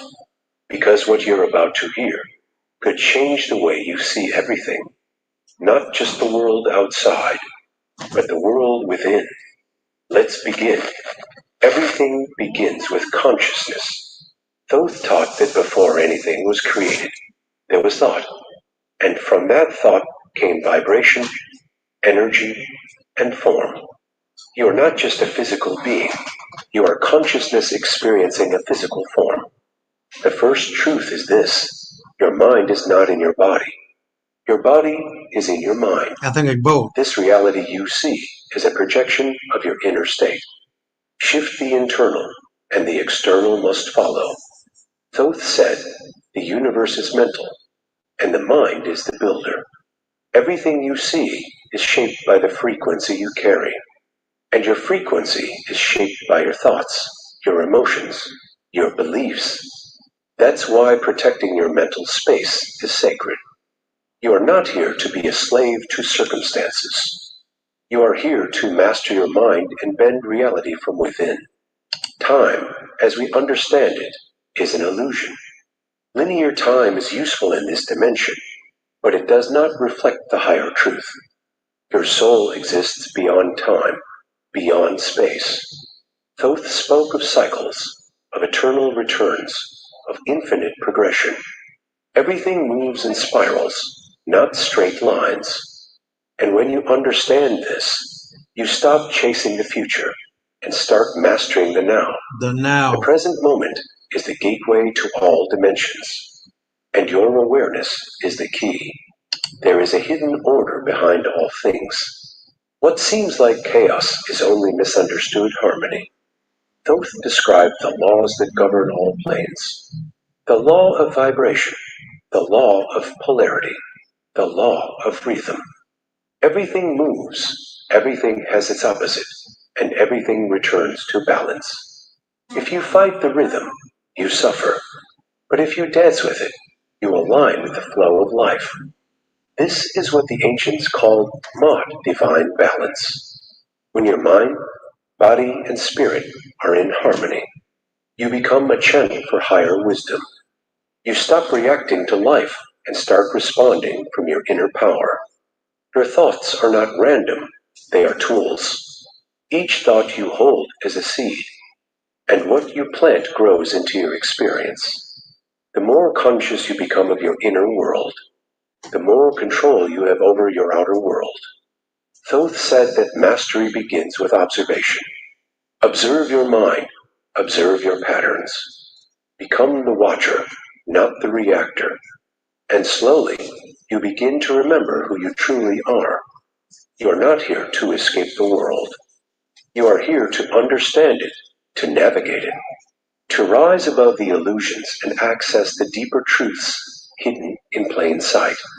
The first step is always awareness. And once you awaken your awareness, the rest begins to unlock on its own. This is the foundation of all transformation. Not blind belief, but conscious experience. And now we move deeper into the inner self, where the real work begins. Once you understand that everything begins within, you must journey inward.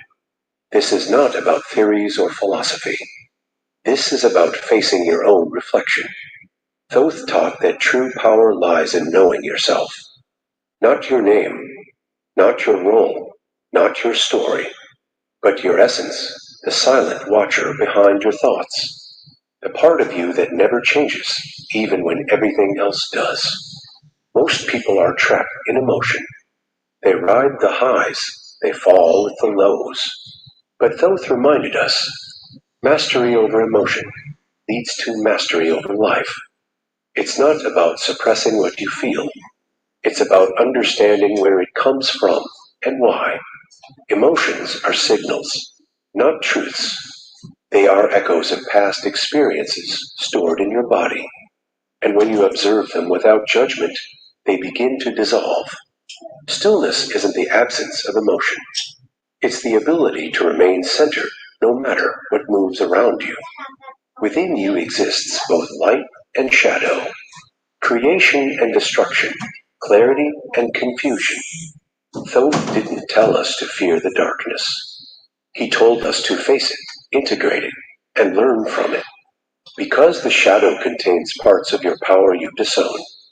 When you deny it, it controls you. But when you embrace it, you become whole. The journey within is not always beautiful, but it is sacred and it is necessary. In order to become a holy being, HLY, you have to become a holy being, WHOLLY. You feel me? Let's continue. Every wound is a doorway to deeper awareness. Every trigger is a teacher in disguise. Your body is more than flesh and bones.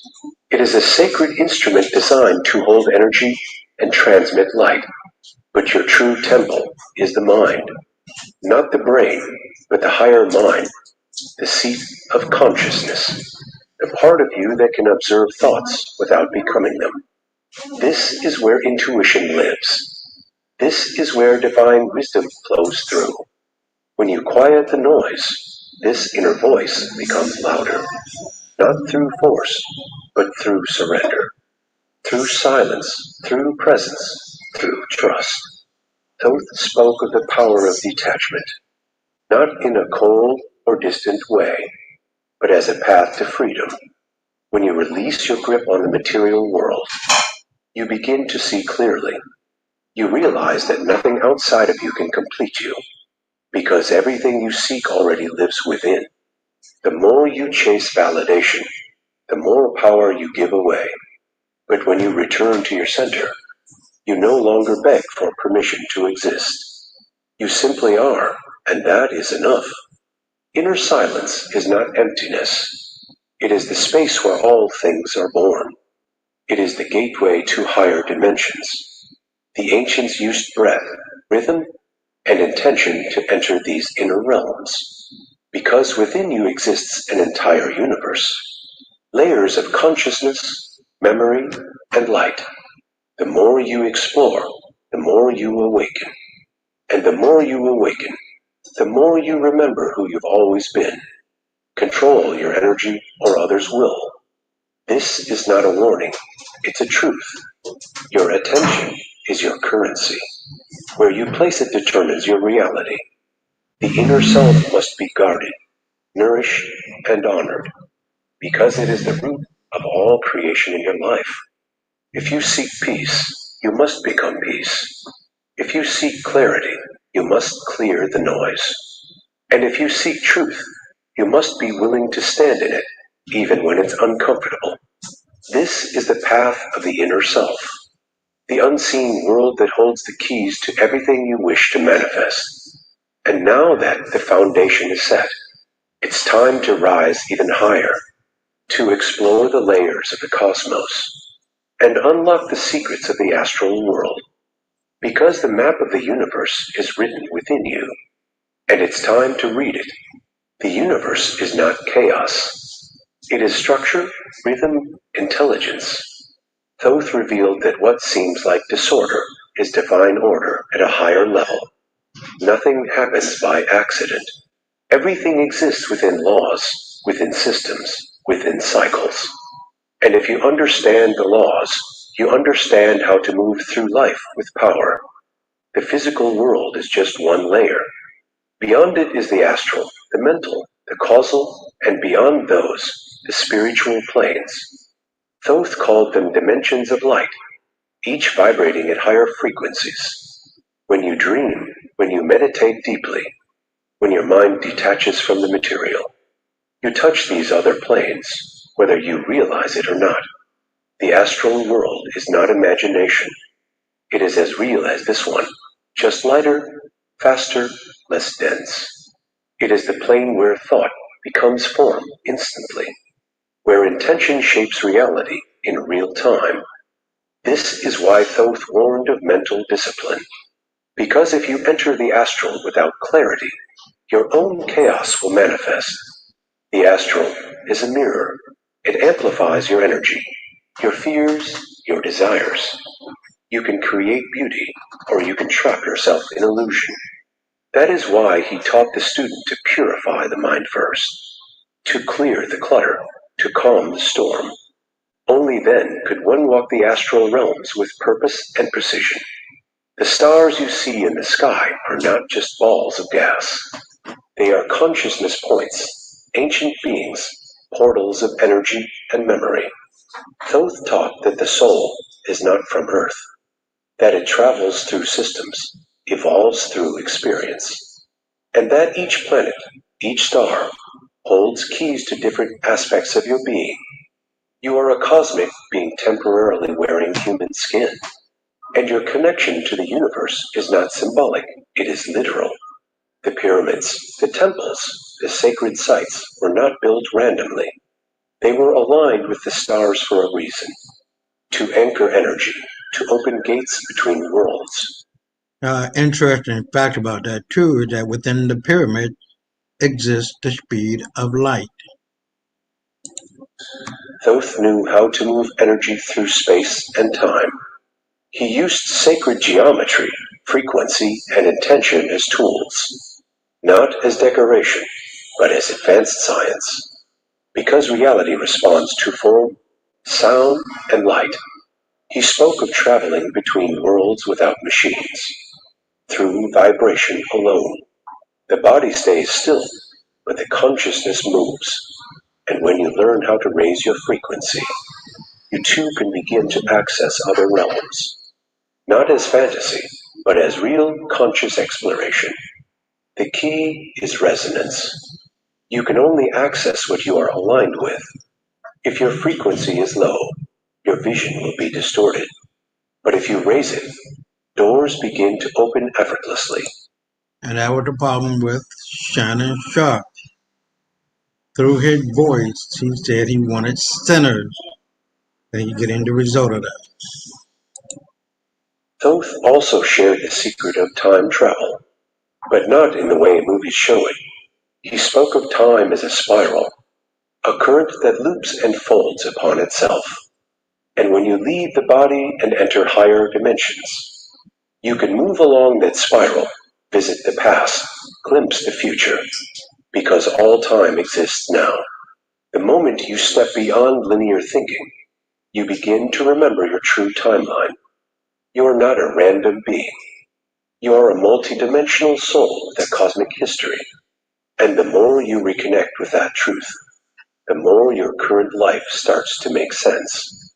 Your patterns, your gifts, your struggles, your dreams, all of them are echoes from a greater journey. The astral plane is the bridge, the map, the mirror. And those who learn to navigate it consciously are no longer victims of fate. They become creators of destiny. Now we move into deeper teachings, into the sacred principles of manifestation, power, and mastery. Because knowledge is not enough. You must know how to use it with intention. And Thoth left us the blueprint. Power is not control over others. Real power is control over yourself. Boom, Your boom. thoughts, your emotions, your energy. Thoth taught that the highest form of power is silent. It doesn't seek to dominate. It simply is.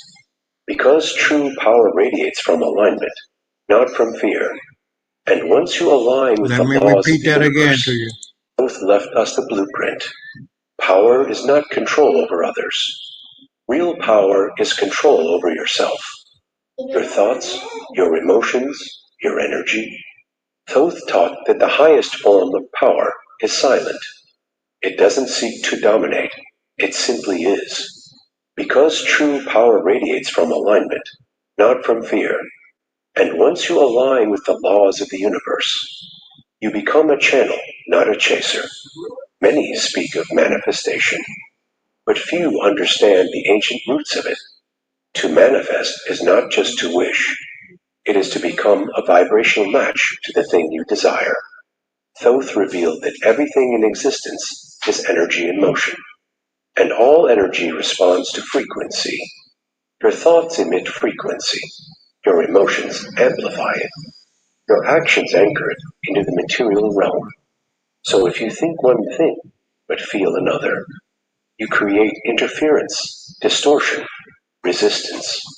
But when your thoughts, feelings, and actions are aligned, you become a magnet, not through force, but through natural law.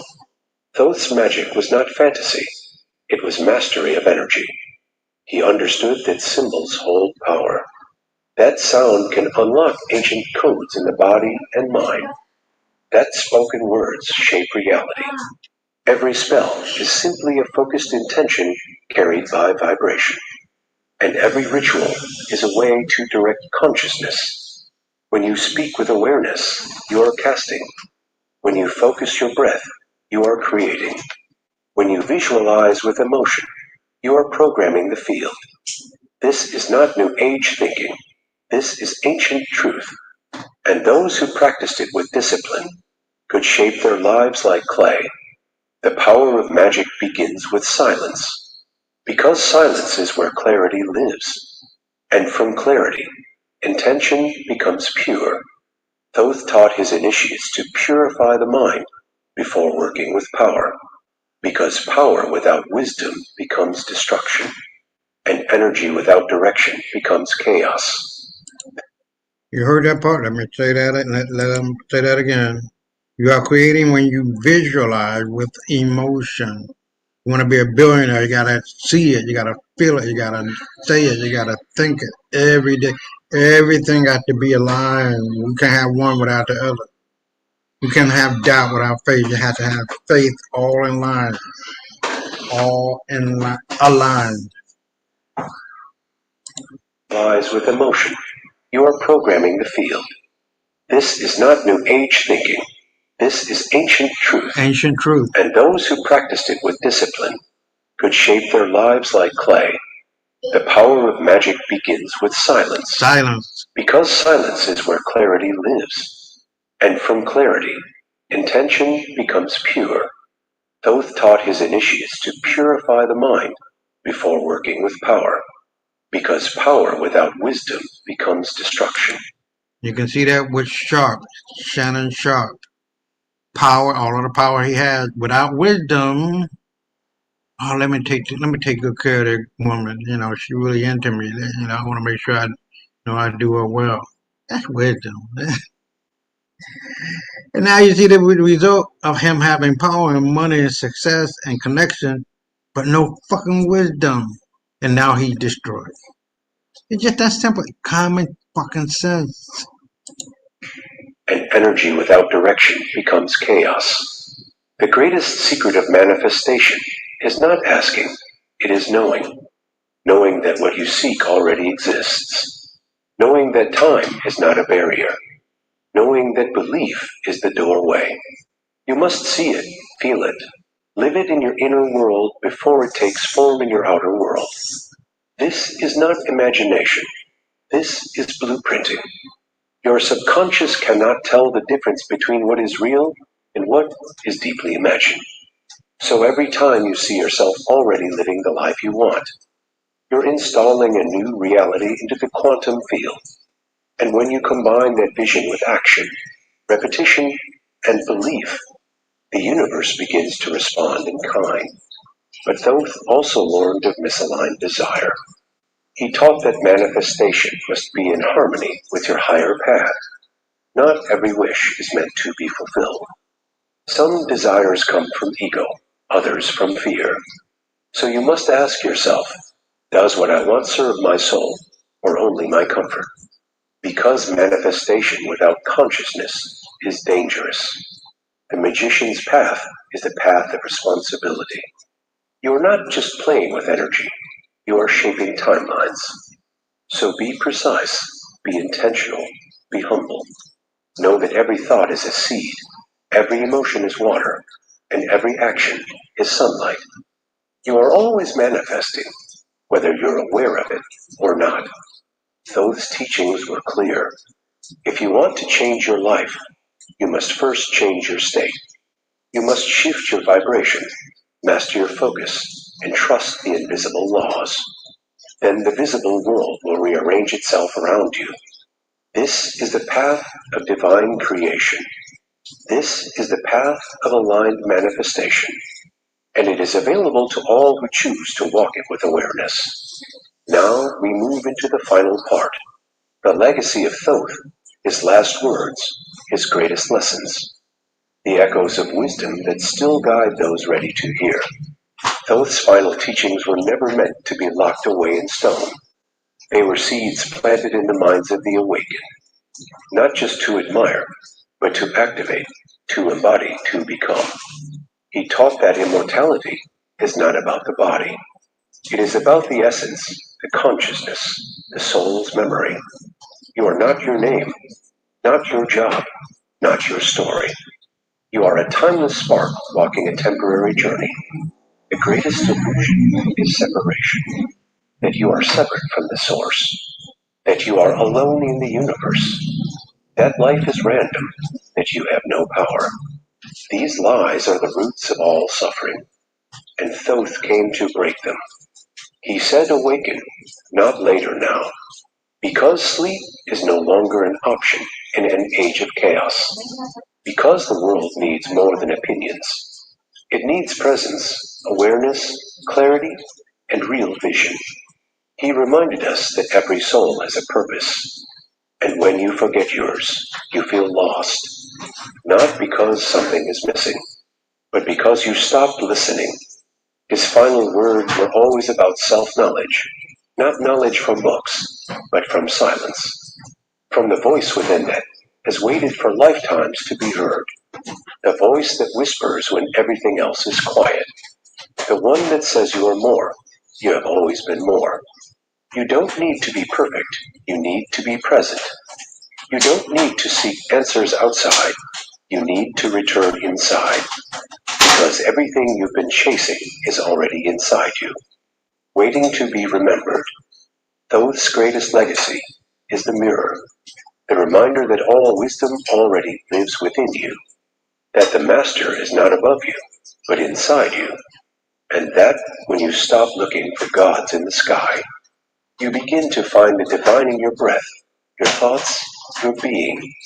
This is the call to awakening, to stop being a passive passenger in your own life, to stop waiting for signs and become the sign, to stop surviving and start creating with intention. You are the alchemist now. You are the student and the teacher, the builder and the architect, and your life is the sacred temple you've been called to construct. Let those words move through you. Let them ignite your memory. Let them remind you that you are never ordinary. You are the living library. You are the scribe and the scroll. You are the seeker and the source. So as we end this journey, don't just remember these teachings. Live them. Breathe them. Be the proof of them. The world doesn't need more information. It needs more awakened souls. More people who remember who they are and act like it. The time is now. You are ready. Awaken and become everything you were always meant to be. When we touch here, If that's not deep, I don't know what is. And I'm ending it with those teachings of our ancestors of ancient Egypt, Mayan, Aztec, you name it, going back. The Akashic record is still within us, not outside of us. You can probably find it, in book, and that would help. That would give you concrete information that you can see and touch in a book.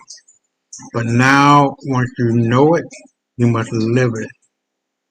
Breathe it, talk it, think it, and act on it. Your intentions is all within the act of being. Because when you are being, you will be. I can't make this shit up. It just makes common sense. Let's go forward. Let's see, because we're about to wrap it up. Hold on, let me see who's here. Anybody here? That's 3 people. So we're gonna go on. We're coming up on the last video, and I put this here because what's the video was it? It was this one. Shannon Sharp out at ESPN. You can check that out. The new audio of Shannon Sharp leaks, forced to leave his job, and Shannon Sharp loses it as he braces for more women to come. This is crazy, man.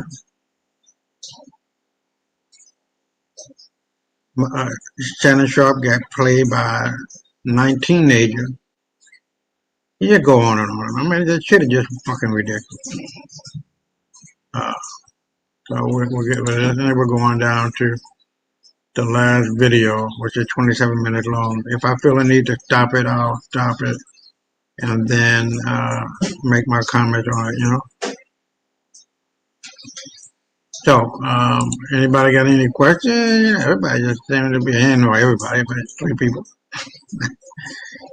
Oh, wow, yeah. So, if you got any questions, got anything to say, please say it. I'm here.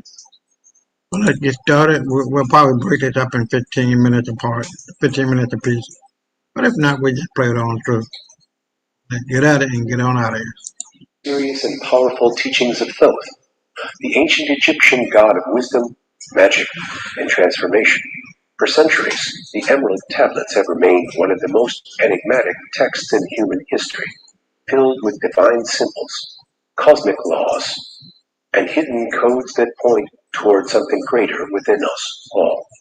Today, you are about to discover 35 secret teachings buried deep within these ancient tablets that were never meant for the ordinary mind, but for those who seek to awaken the power that lies dormant within.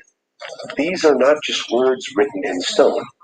They are spiritual instructions that, if applied correctly, can unlock doors to hidden realms of awareness, energy, and universal truth.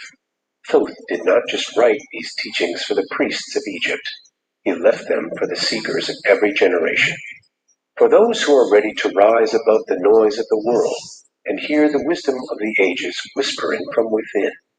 In this video, you will be guided through 35 profound principles that go beyond simple motivation or self-help, each one a key to your inner magic, a spark to ignite your divine potential, and a call to remember who you truly are beneath all the layers of fear, doubt, and limitation.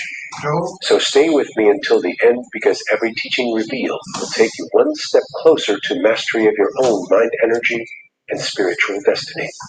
To truly understand the 35 secret teachings we are about to explore, we must first understand the source from which they came, the ancient figure known as Thoth, revered by the Egyptians as the god of wisdom, writing, science, and magic. Thoth is more than just a deity. He was a being of immense knowledge, believed by some to be an Atlantean priest king who brought the light of higher consciousness to early civilizations after the fall of Atlantis.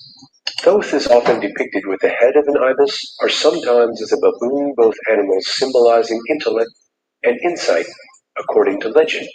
He authored countless sacred texts, but none are more mysterious or powerful than the Emerald Tablets. These tablets are said to hold the keys to understanding the universe, the soul, and the true nature of reality. They were not written for the masses, but for the few who dared to seek truth beyond the physical world. The Emerald Tablets are unlike any other ancient scripture. They speak in the language of symbols, vibration, and cosmic law. They reveal truths about time, space, energy, and the divine essence that lives within all of us. These teachings have influenced countless mystical traditions, including Hermeticism, alchemy, Gnosticism, and modern esoteric philosophy. Some even believe the tablets are a form of multidimensional technology encoded with frequencies that can activate spiritual awakening in those who are ready. Understanding the Emerald Tablets means stepping outside the limits of ordinary thinking and embracing a deeper way of knowing it requires an open heart, a curious mind, and a willingness to see beyond illusions. These teachings are not just about knowledge. They are about transformation. They invite you to rise above fear and ignorance and remember the eternal being. You truly are a spark of divine intelligence on a sacred journey through time and space. Now that we have explored who Thoth is and the mysterious origins of the Emerald Tablets, let us begin to unlock the first 10 secret teachings that serve as the foundation of all the wisdom within these ancient texts. These principles are not just abstract ideas, they are living truths. Meant to be experienced and integrated into your daily life, they form the core structure for activating your inner magic and aligning with higher consciousness. The first teaching is the phrase "as above, so below." This simple yet powerful statement reveals that the universe operates through reflection and correspondence. What exists on a grand cosmic scale also exists within you. Your inner world mirrors the outer world, and by transforming your thoughts and energy, you influence reality itself. This teaching invites you to see yourself as a microcosm of the divine and reminds you that your power lies not in changing the world outside, but in shifting the world within. The second teaching is the call to seek inner silence. In the stillness of the mind, you access the higher realms of thought. Wisdom and awareness. Noise creates confusion, but silence opens the gate to truth.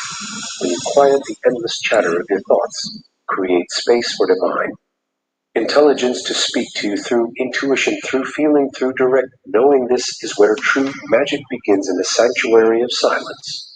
The third teaching is that balance is the key to mastery. The Emerald Tablets speak of balance between the forces of light and darkness, masculine and feminine energy, material and spiritual reality. Only when you hold these forces in harmony can you access the higher frequencies of being. Imbalance creates suffering, but balance unlocks clarity, health, and inner strength. Seek balance in your actions, your emotions, your habits, and your beliefs. The fourth teaching urges you to know thyself. This ancient command is repeated across many mystical traditions because it is the foundation of transformation. You cannot master the world if you do not understand who you are beyond your name, your role. Your body within you lies a soul, consciousness that has lived many lifetimes and carries deep wisdom. When you come to know yourself beyond the surface, you awaken your true identity and remember your divine purpose. The fifth teaching is that the light is within you. You do not need to seek power outside of yourself. The source of all creation already exists in your heart, in your energy field, and in your consciousness. The Emerald Tablets emphasize that every soul is a spark of the infinite, and that by turning inward, you can ignite the flame of awareness that burns through illusion and fear. This light is your guide and your truth. The sixth teaching is to overcome fear, for fear is the great enemy of inner power. It distorts perception, limits growth, and disconnects you from your true self. Thoth reminds us that fear is only an illusion, a shadow with no real substance. When you face your fears and move through them with courage, you reclaim the energy that fear has trapped and redirected into strength, vision, and freedom. The seventh teaching is that time is an illusion, and that true wisdom comes from understanding eternity. The Emerald Tablets speak of beings who exist beyond time and who move through dimensions freely. When you realize that you are not bound by the clock, but are instead in eternal consciousness. Having a temporary experience, you begin to live with more presence, more attention, and more awareness of what truly matters. The eighth teaching is that energy follows thought. Your thoughts are not random, they are creative forces. Every time you think, you are sending out vibrations that shape your reality. This teaching calls you to become the master of your mind, to observe your thoughts and choose them wisely, because they are the seeds from which your future grows. Align your thoughts with truth, love, and purpose, and you will begin to experience a life that reflects those energies. The ninth teaching is to guard the gateway of your mind. Your mind is sacred. It is a temple, and it must be protected. Not all thoughts are yours. Not all energies belong in your space. The Emerald Tablets speak of entities and influences that can distort perception and weaken. Your connection to truth, so be mindful of what you allow and through media, through conversation, through environment. Cleanse your mind daily and fill it with what uplifts and empowers you. The 10th and final foundational teaching. Shannon Sharp didn't do that. He didn't clear his mind. He allowed negativity to come in and rule his thoughts, and now ruined his life. Is to transmute the selfness, means to change your lower nature into your higher nature, to take your anger and turn it into passion, your fear, and turn it into wisdom, your confusion, and turn it into clarity. Thoth teaches that transformation is not something that happens to you, but something you must create from within through discipline and intention. And the sacred fire of your will, when you begin to transmute the self, you become the alchemist of your own soul and step into your true magical power. As we move deeper into the sacred wisdom of the Emerald Tablets, we now enter a realm of application, where the teachings become more than ideas, and instead take form as daily practices to awaken your inner magic. Teachings 11 through 20 are designed to be lived, to be embodied. In your everyday experience, each of them is a tool to elevate your vibration, sharpen your awareness, and unlock the divine forces that reside within you. The 11th teaching is to rise with the sun and align with its power. Thoth speaks of the sun not only as a physical star, but as a source of cosmic life energy. By attuning your energy to the rising sun each morning, you synchronize with the universal flow of creation. The light of the sun charges your aura, uplifts your spirit, and empowers your actions. Begin your day by absorbing its warmth and letting its golden frequency activate your inner light. The 12th teaching is to speak only words of power. Your words are not just sounds, they are vibrations that influence the field around you. The Emerald Tablets remind us that careless speech weakens energy, while conscious speech empowers the soul. Speak with purpose, with truth, with... Shannon Sharp, his word weakened his, you know what? He said he wanted a sinner. That's exactly what the fuck he got. clarity. Let every word you say be a spell of healing, growth, and transformation. When you master your words, you begin to shape your reality with precision and intention. The 13th teaching is to purify the body as a vessel for the divine. Your body is not separate from your spiritual path. It is the temple through which your soul expresses its power. Daily practices of purification through breath, through clean nourishment, through movement, and sacred rest allow the energy within you to flow freely. Thoth teaches that only when the body is clean and balanced can higher forces fully descend and awaken the hidden powers within. The 14th teaching is to use the breath as a bridge between the physical and the spiritual. Breath as life, and the Emerald Tablets speak of its power to control energy, thought, and even time. Conscious breathing centers your awareness, balances your emotions, and opens the gates to altered states of perception. Daily breath work brings you back into alignment with your true essence and allows you to access the currents of divine intelligence that move through all things. The 15th teaching is to withdraw regularly into solitude. Silence is not emptiness, it is a portal to inner clarity. Thoth encourages the practice of stepping away from the noise of the world to reconnect with your inner self. Solitude allows your intuition to awaken and your energy to recalibrate. It is in these quiet moments that the most profound insights arise and the whispers of your higher self become loud enough to hear. The 16th teaching is to seek wisdom, not information, in a world flooded with knowledge. Thoth teaches us to look deeper. True wisdom is experiential. It comes through silence, observation, and inner reflection, not through data or endless input. Make time each day to study sacred texts, meditate on their meaning, and allow the deeper truths to reveal themselves slowly. Over time, what you embody becomes part of you. What you only read remains a shadow. The 17th teaching is to observe the stars and remember your connection to the cosmos. Thoth reminds us that we are not separate from the universe, but expressions of it. The stars are not just distant lights. They are living beings of consciousness and power. By observing the night sky, You reconnect with the eternal you, remember that your soul did not begin here on earth, and that your purpose is greater than you may yet understand. Let the stars guide your path, as they have guided sages and seekers for thousands of years. The 18th teaching is to serve the light in all that you do. Magic is not only about power, it is about alignment and service to the greater good, the Emerald Tablet. The greater, this is powerful, you guys. If you don't understand this, beautifully stated, man. Our ancestors knew and know what the fuck they talking about. The greater good, the summum bonum, positivity, aligning yourself vertically, mental, speech, and action.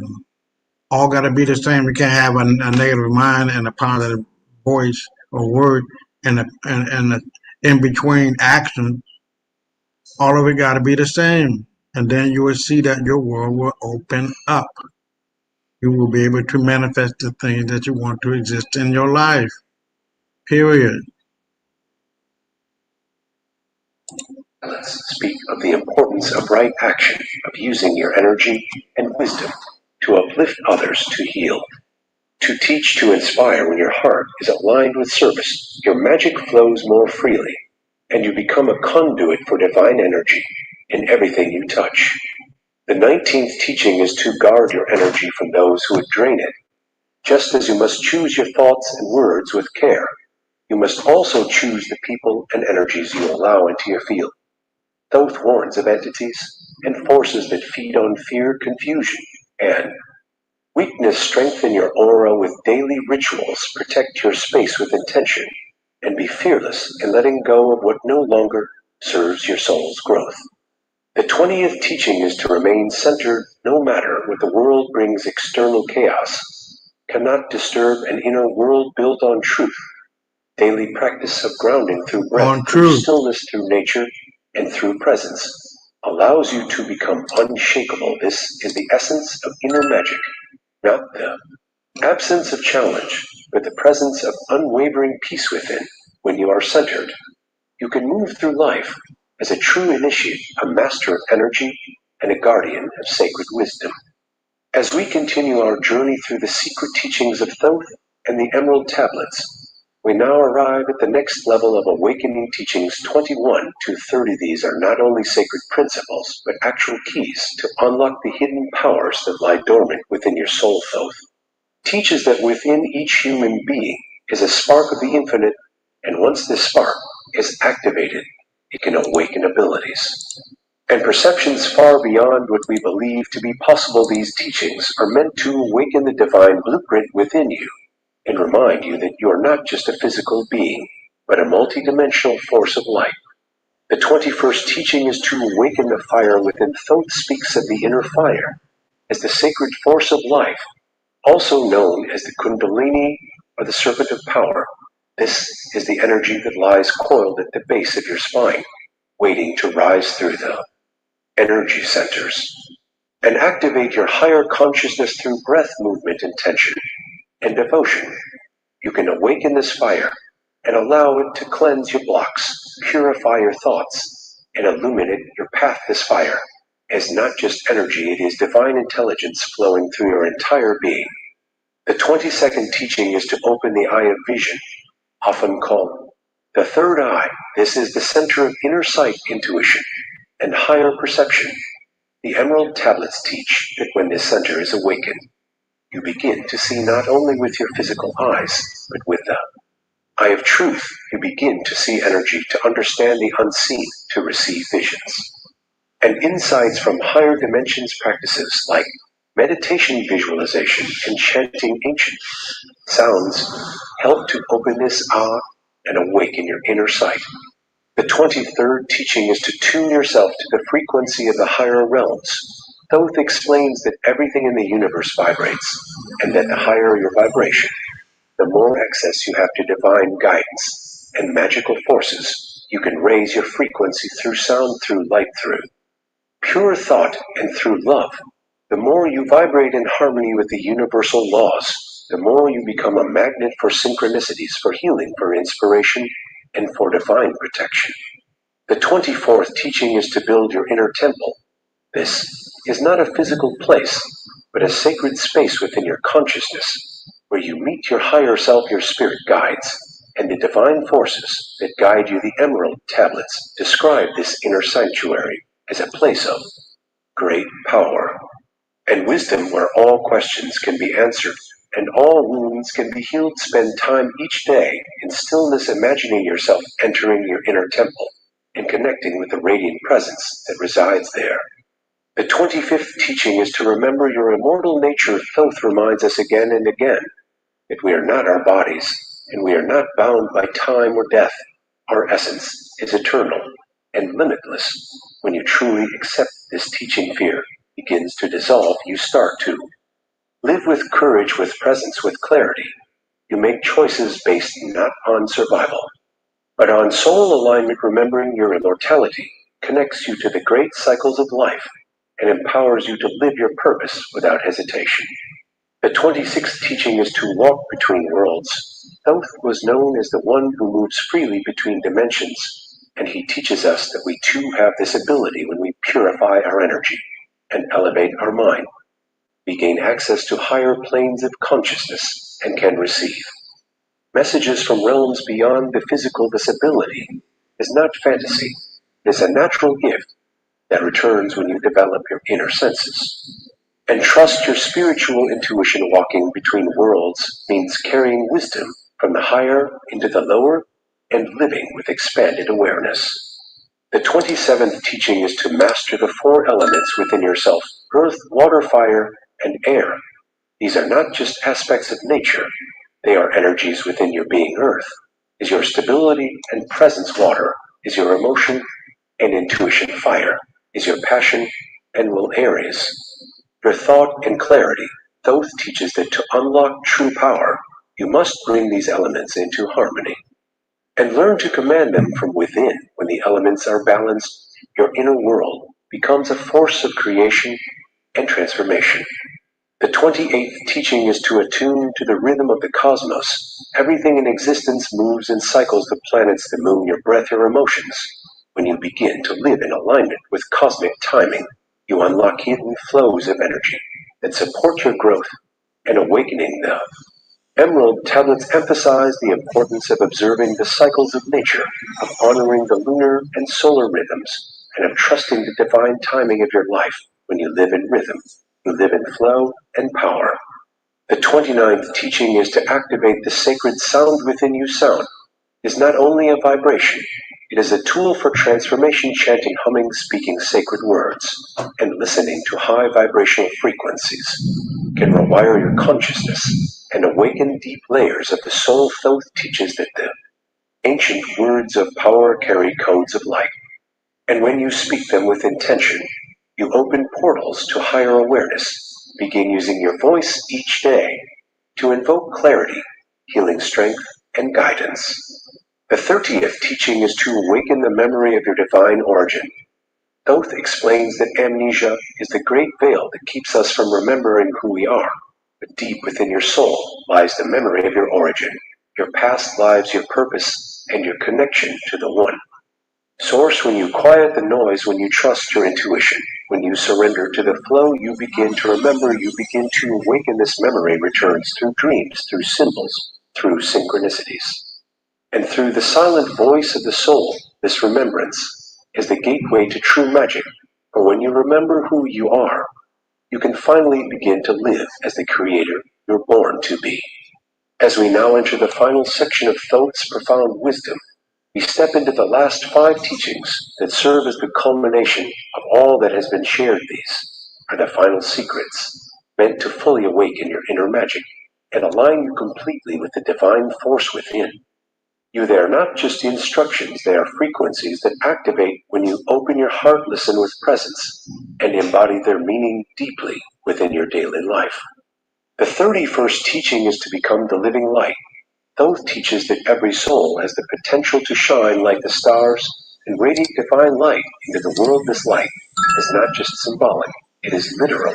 It is your aura. You feel glowing with the essence of truth and higher consciousness to become the living light, to cleanse your thoughts, purify your intentions, and align your actions with love and wisdom. When you walk as the living light, your very presence becomes healing, your words become spells of transformation, and your thoughts become seeds of miracles. The 30-second teaching is to merge with the all. This is the ultimate realization that you are not separate from creation, but one with all that is. Thoth describes this union as the key to transcend duality and illusion.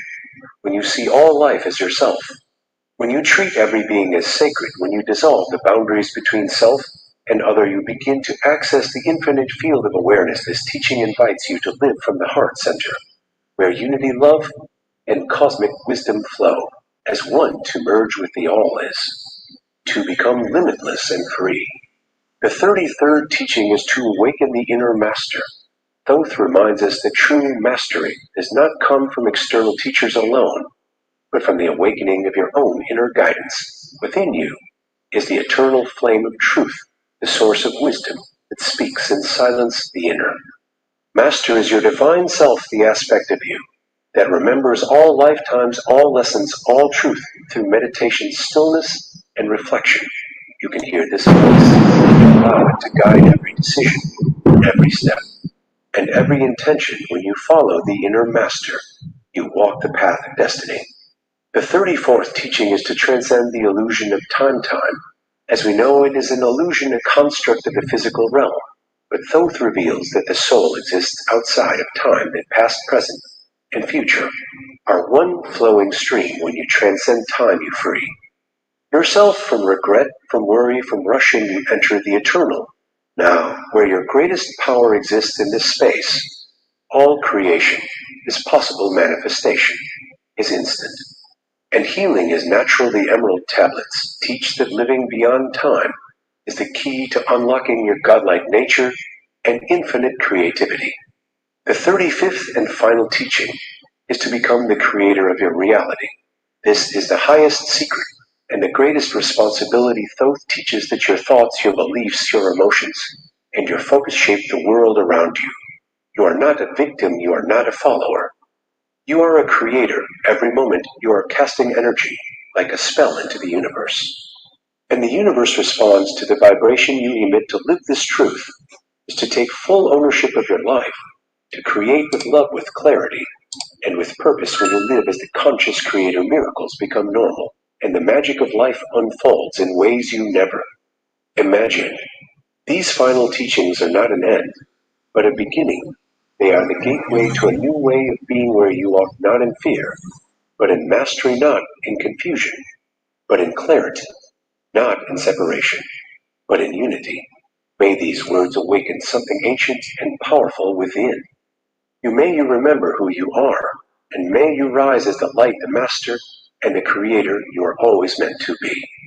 As we come to the close of this sacred journey through the 35 secret teachings from Thoth's Emerald Tablets, allow yourself to pause and feel the energy that has been activated within you. These are not just ancient words passed down through time.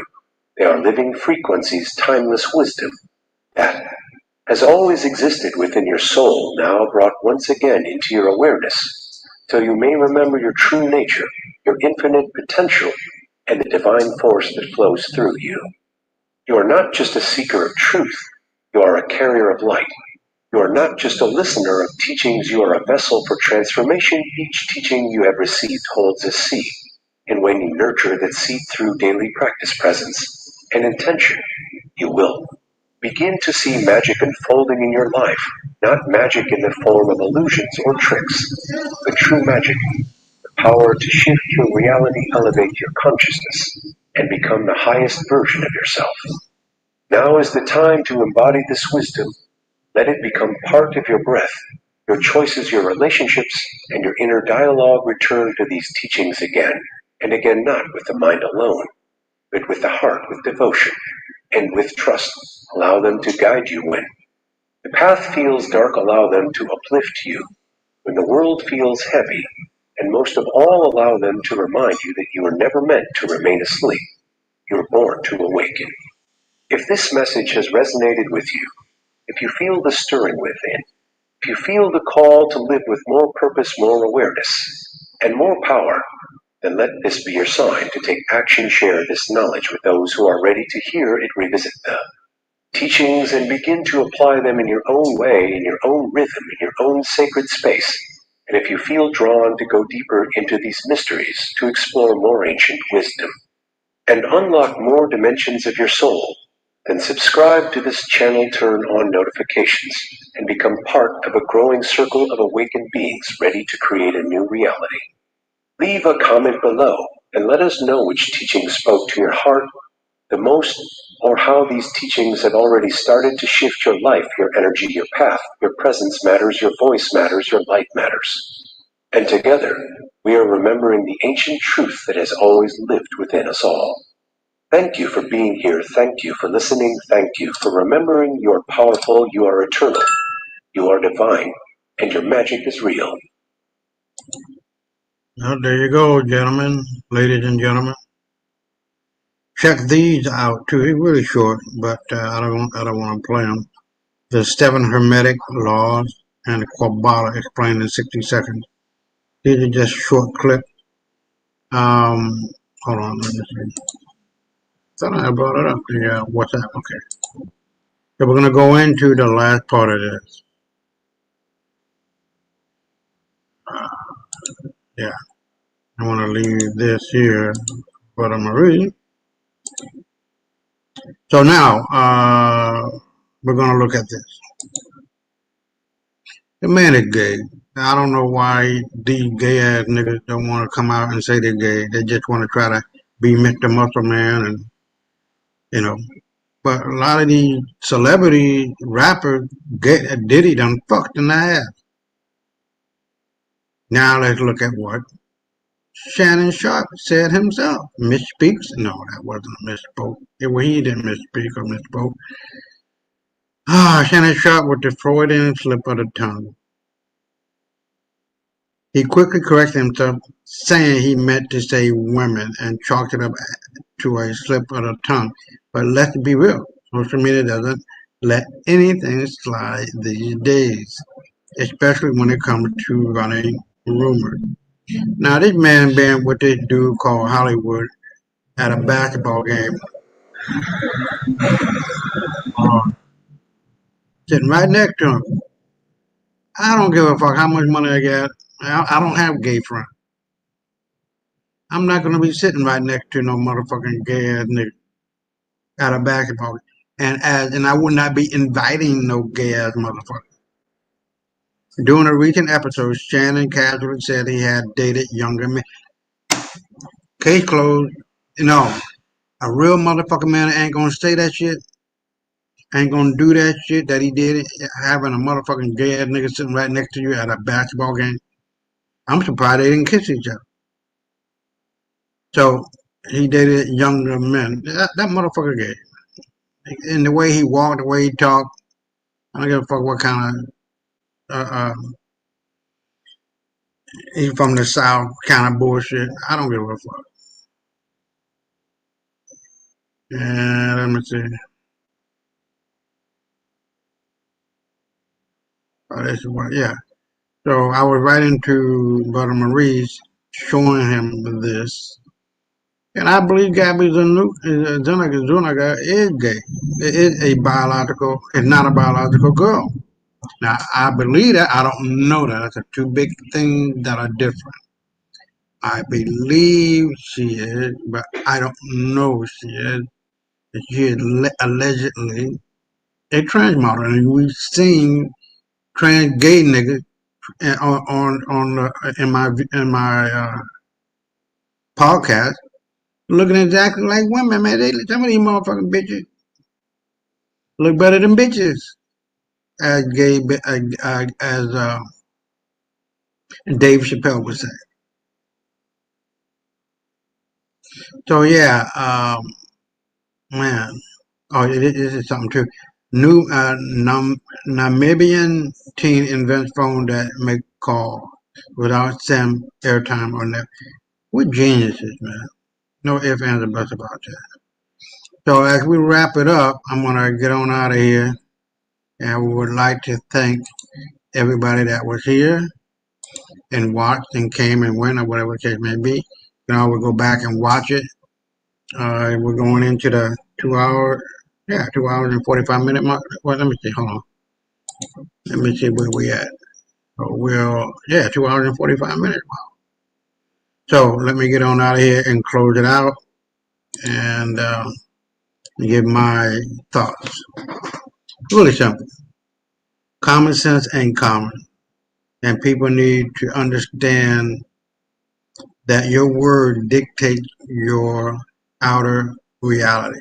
It starts in the mind, comes through your speech, and finally your action. Shannon Sharp said he wanted sinners. He didn't want no good woman. There are good women that are in their 20s. There's some women who are more mature in their 20s than they in a motherfucking whole ass bitch in the 40s. So it depends. But I think he fucked up. Where he fucked up is denying his girl the presence in his life. On the red carpet, whatever the case may be, taking her out to dinner and doing all hoes, man. Good hoes or bad hoes, they all want respect. You feel me? And there is no respect with Gabby Zuniga. And I don't know if she's man or what, but I'm hoping she's a woman. But if I had her, I wouldn't be sidestepping her ass and shit. And it looked like she wanted to have, his baby and everything. So who knows? But the way he treated us, side eye and not taking her out, not doing this and not making her noticeable under under his arms and on the red carpet and all that. That cost him, man. That was just nothing but foolish, dumbass shit. And he's a simp. And now he's going to be paying millions and millions of dollars for those two chicks. It's a pretty girl, man. You like white girl, you like Chinese girl, like Chinese girl, don't give a fuck. Pussy shit. And a woman want to have some kind of connection with the man that she's dealing with. Especially those who are rich and famous or whatever the case may be. You gotta let a hoe be a hoe. If you're gonna let a hoe be a hoe, pay her and get done with that shit. But let her know, from the get-go, from the gate, from the start, that this is what you're gonna get, and let that shit be what it's gonna be. And if it evolves into something deeper, then hey, a lot of motherfuckers, women got body count that you don't even know about. So at least this bitch is getting paid. Shit. I'm just saying. I'm just me. But that's the night. That's enough for tonight, you guys. And I really appreciate those who are here. And until next time, stay black. And for the next 24/7, 365, stay black. That's what I meant to say. All right, we're out of here until next week.